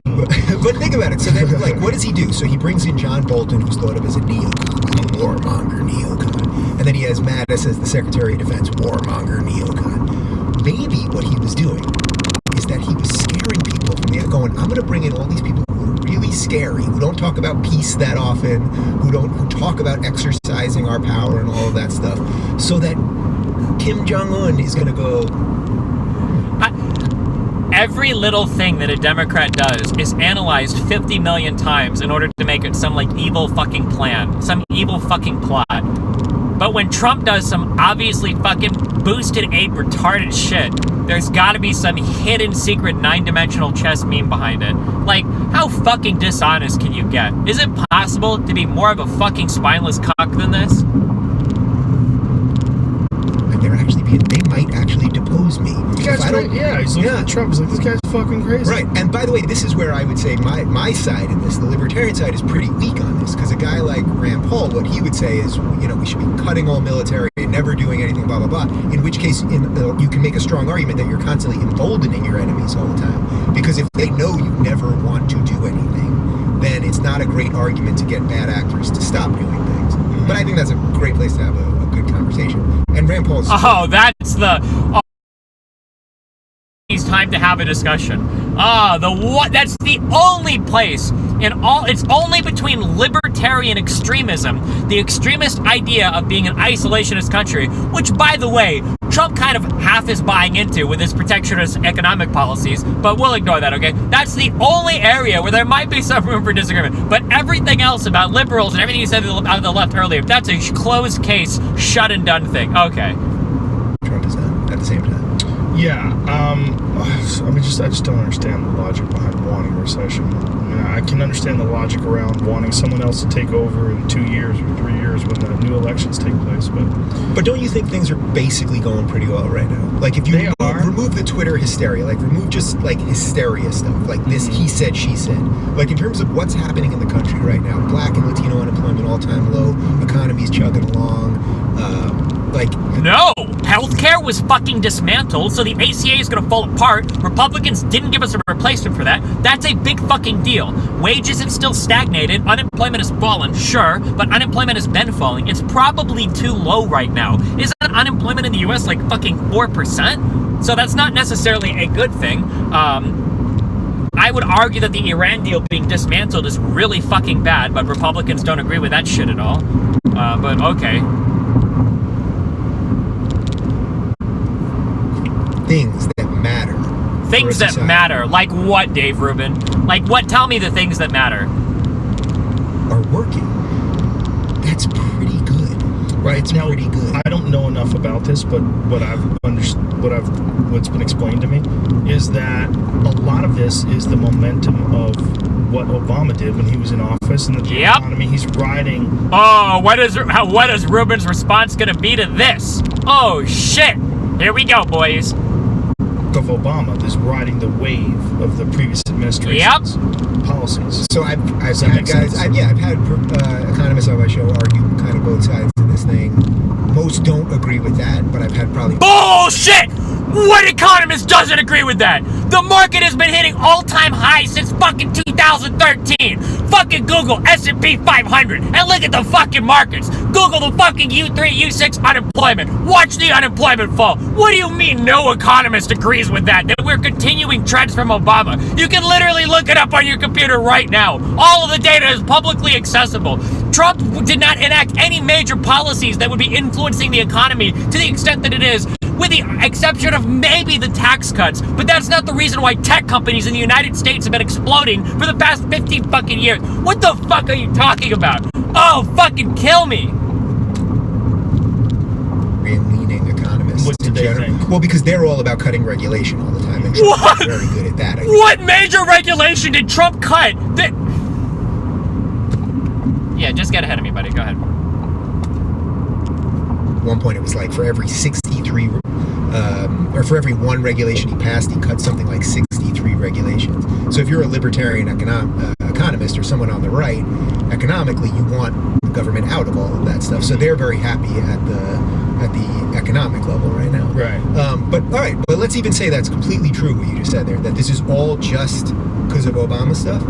Well, it's working. Like, we've got a guy that maybe has just picked up the ball, and he's the lucky guy, and maybe he's going to get it to the next thing. But what I'm actually more enthused by is that I think after all this craziness that we're in right now, I actually think people are so starved for sanity and like a reset to decency.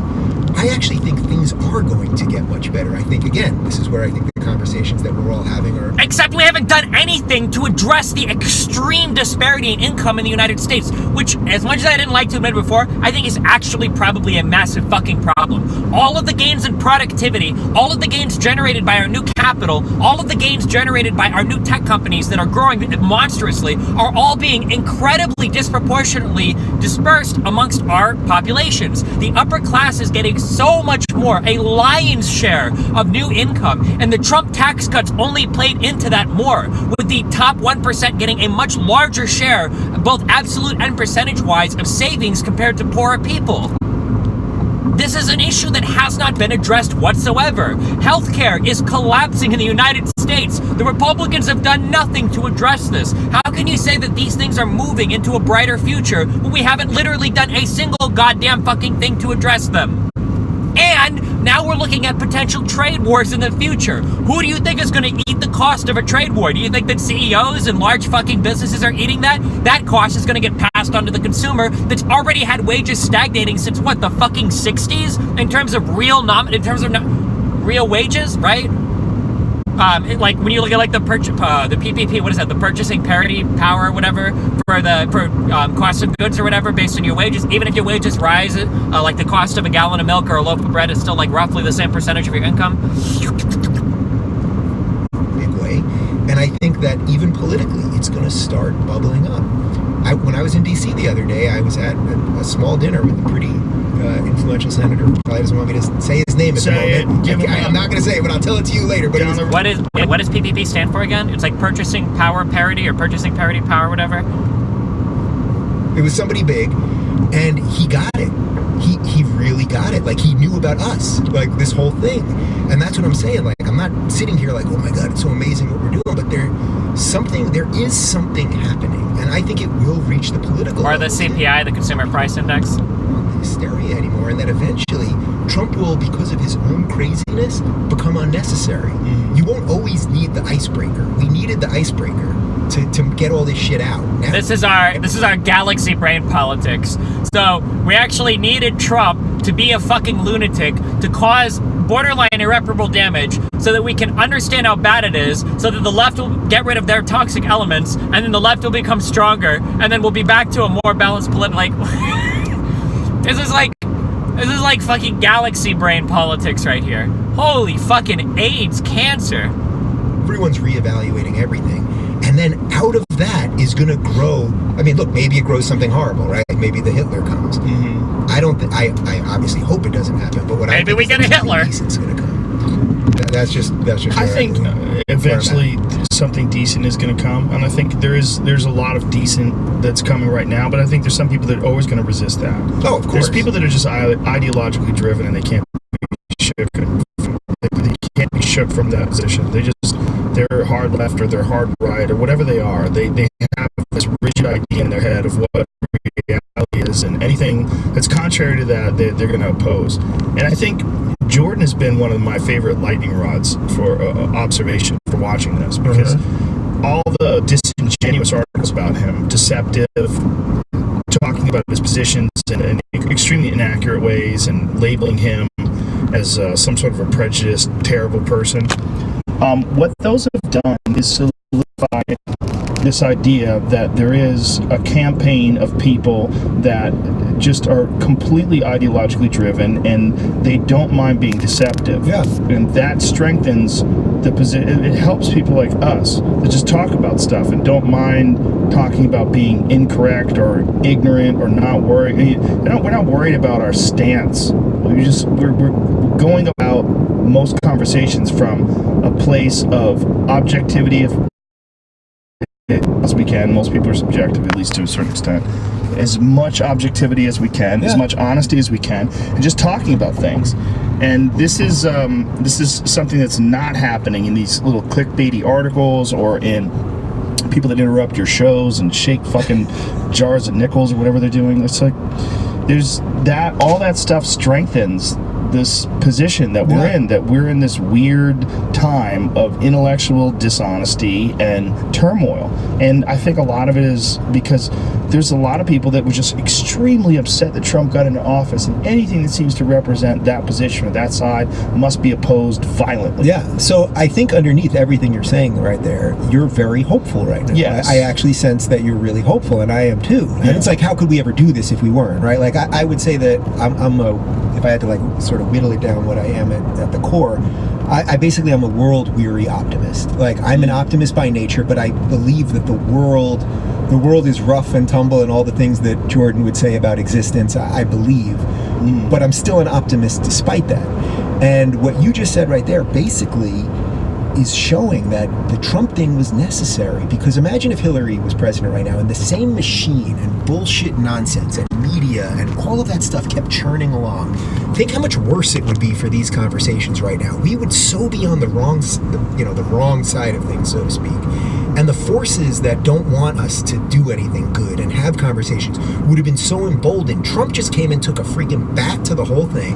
I like how Trump has literally multiple times now threatened to sue the media for saying bad things about him. But they're pretending that what would Hillary have done? Trump literally has pressured the NFL into hiring or firing people. Trump has literally made statements about private entities and how they let their people protest the nation. Trump has literally barred certain press people from coming into the White House press corps and reporting on it. Trump has literally multiple times talked about moving the libel laws to be a little bit more liberal so that he can be fucking suing the media and shit. But Rubin thinks that all of that is okay for censorship, but somehow Hillary would have censored them?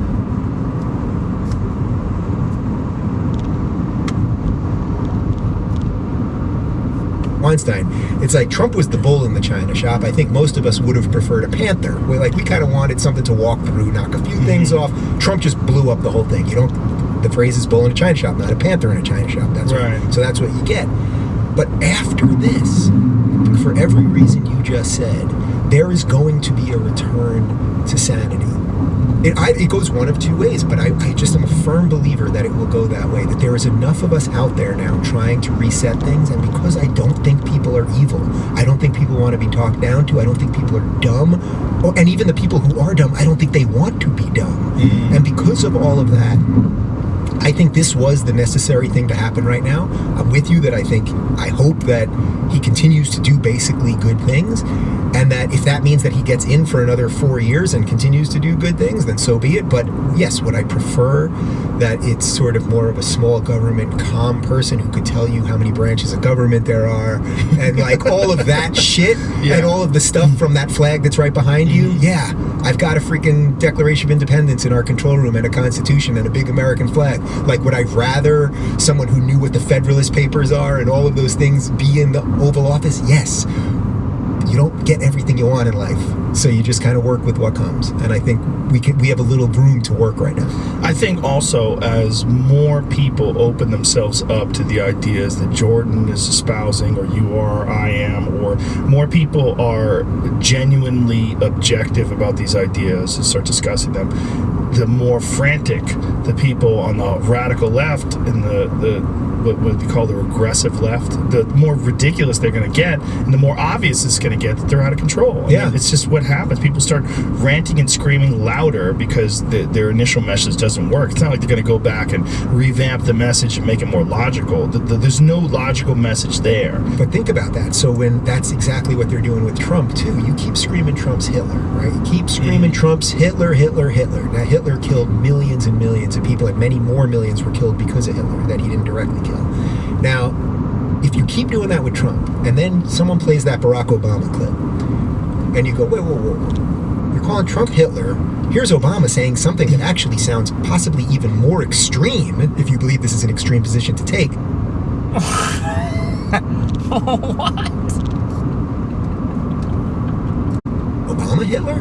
And what they're doing is they're creating a situation where they're going to cause a rebound so that people will be like, oh, these guys aren't all nuts. But if they destroy all of our ability to have this conversation, then when the real Hitler comes in, we won't even be able to recognize it because they will have cried wolf to the point that someone's going to come in and they're going to have a big smile. It won't be a Trump. When Hitler, the Hitler type, and I hate using Hitler as the metaphor because it's so overplayed, but like when the Hitler type comes, it ain't coming as the angry guy like Trump is. It's going to come with the smile on its face, right? That's that socialist t-shirt, like, you know, socialism smiley face.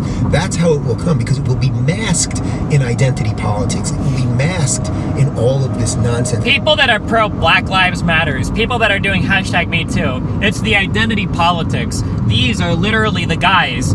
These are the guys that will be Hitler. Not the guys at Charlottesville that literally have fucking tiki torches saying Jews will not replace us and death to the I don't know if I'm allowed to say that, but like death to the Jews and shit.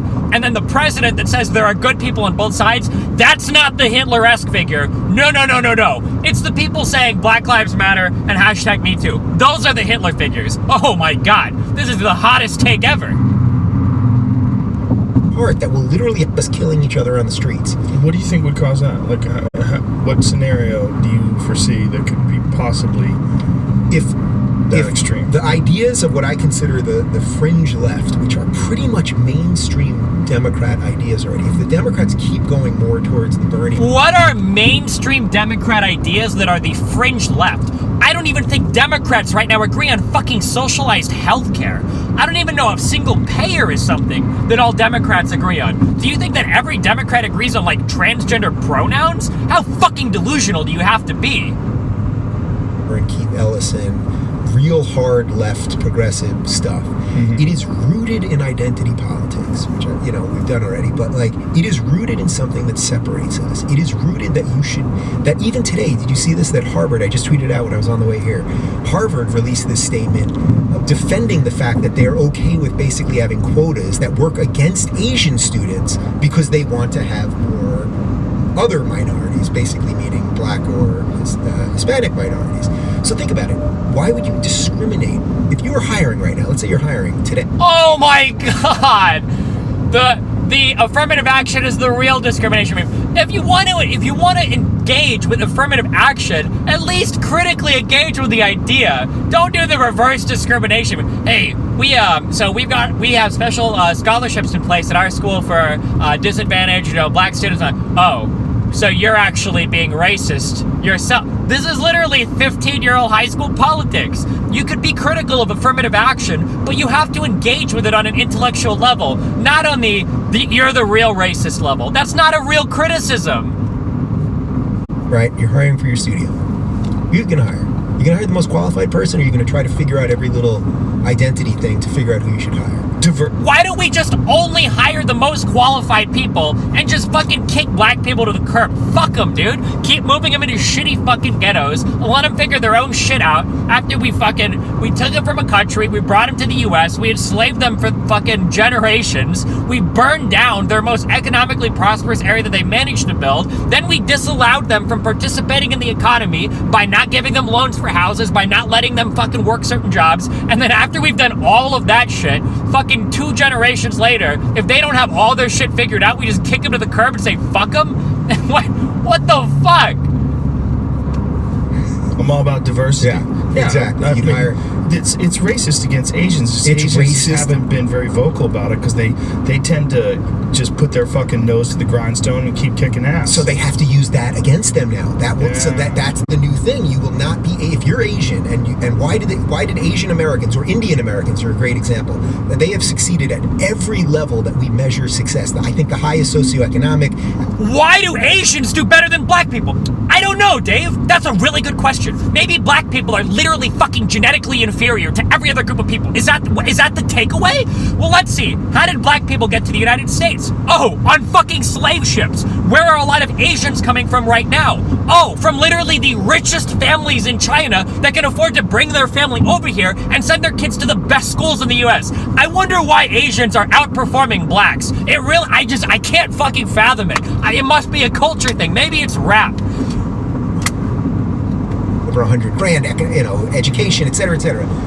If you now say, well, wait a minute, these people played by the rules, they came here as in most, like all of our ancestors virtually came here pretty much with nothing. All of our ancestors, every ancestor came here under the same conditions. Literal slaves, black slaves came here under the same conditions as fucking Anglo-Saxons, as fucking Germans and Spaniards. Oh, I mean, remember there were a couple Irish people that were indentured servants. That's kind of like slavery for generations, right? Busted their ass, worked in coal mines, so wherever you had to do it.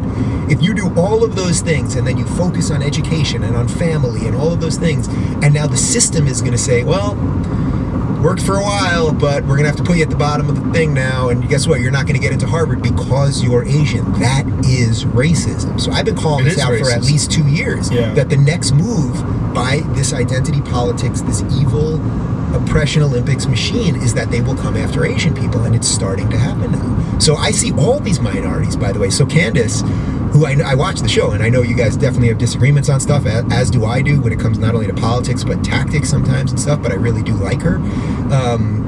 Look, she's causing a massive rift in the black community, and you can see it in the numbers. Black male support for Trump doubled. It was at 11%. It's now at 22%. No, well, it's Kanye. Kanye was the wrecking machine, but I actually think in the grand scheme of things, Candace is much bigger.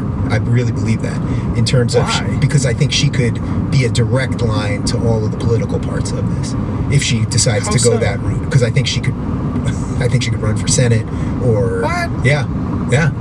Are you okay? You high? Yeah, I'm not high. Candace Owen is gonna run for federal senator.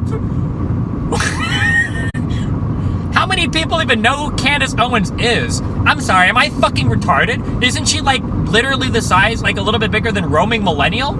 Or am I crazy? Is she actually way fucking bigger than that? I thought that Candace Owens was literally like, she's not even as big as like Lauren Southern. Is she?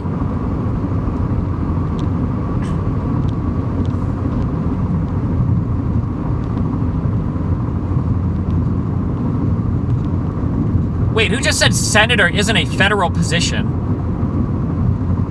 I could be wrong, but usually when people just say senator, they're talking about being a federal senator. If you're a state senator, people usually specify when you're a state senator. No? I could be wrong there, but if I hear somebody just say senator, I am always thinking of federal senator. But when people are referring to state senators, they usually say state senator. No, but okay, buddy.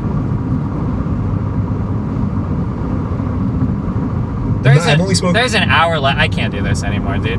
I'm done. We're done with this. All right, what's up? There's an hour left of that. I can't do anymore.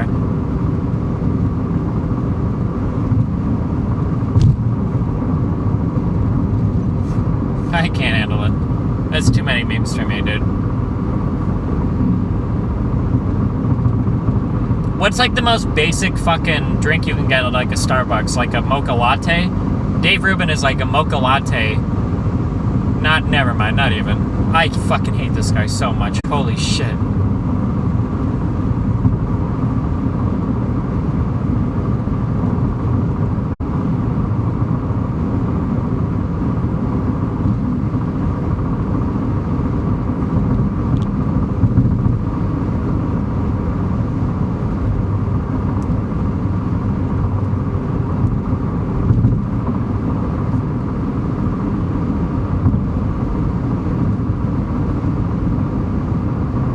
Do I hate Rogan? I don't hate Rogan. He's just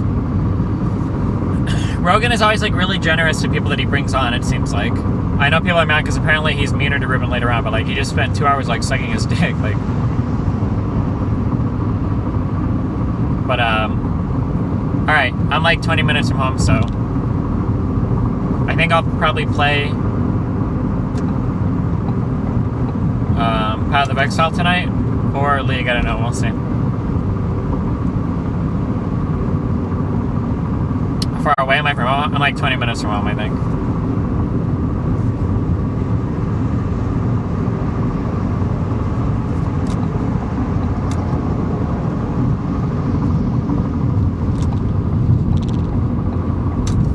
Fuck, dude, that's like the 4th cop I've seen running radar. Holy shit. I'm so lucky there have always been cars in front of me. Whew.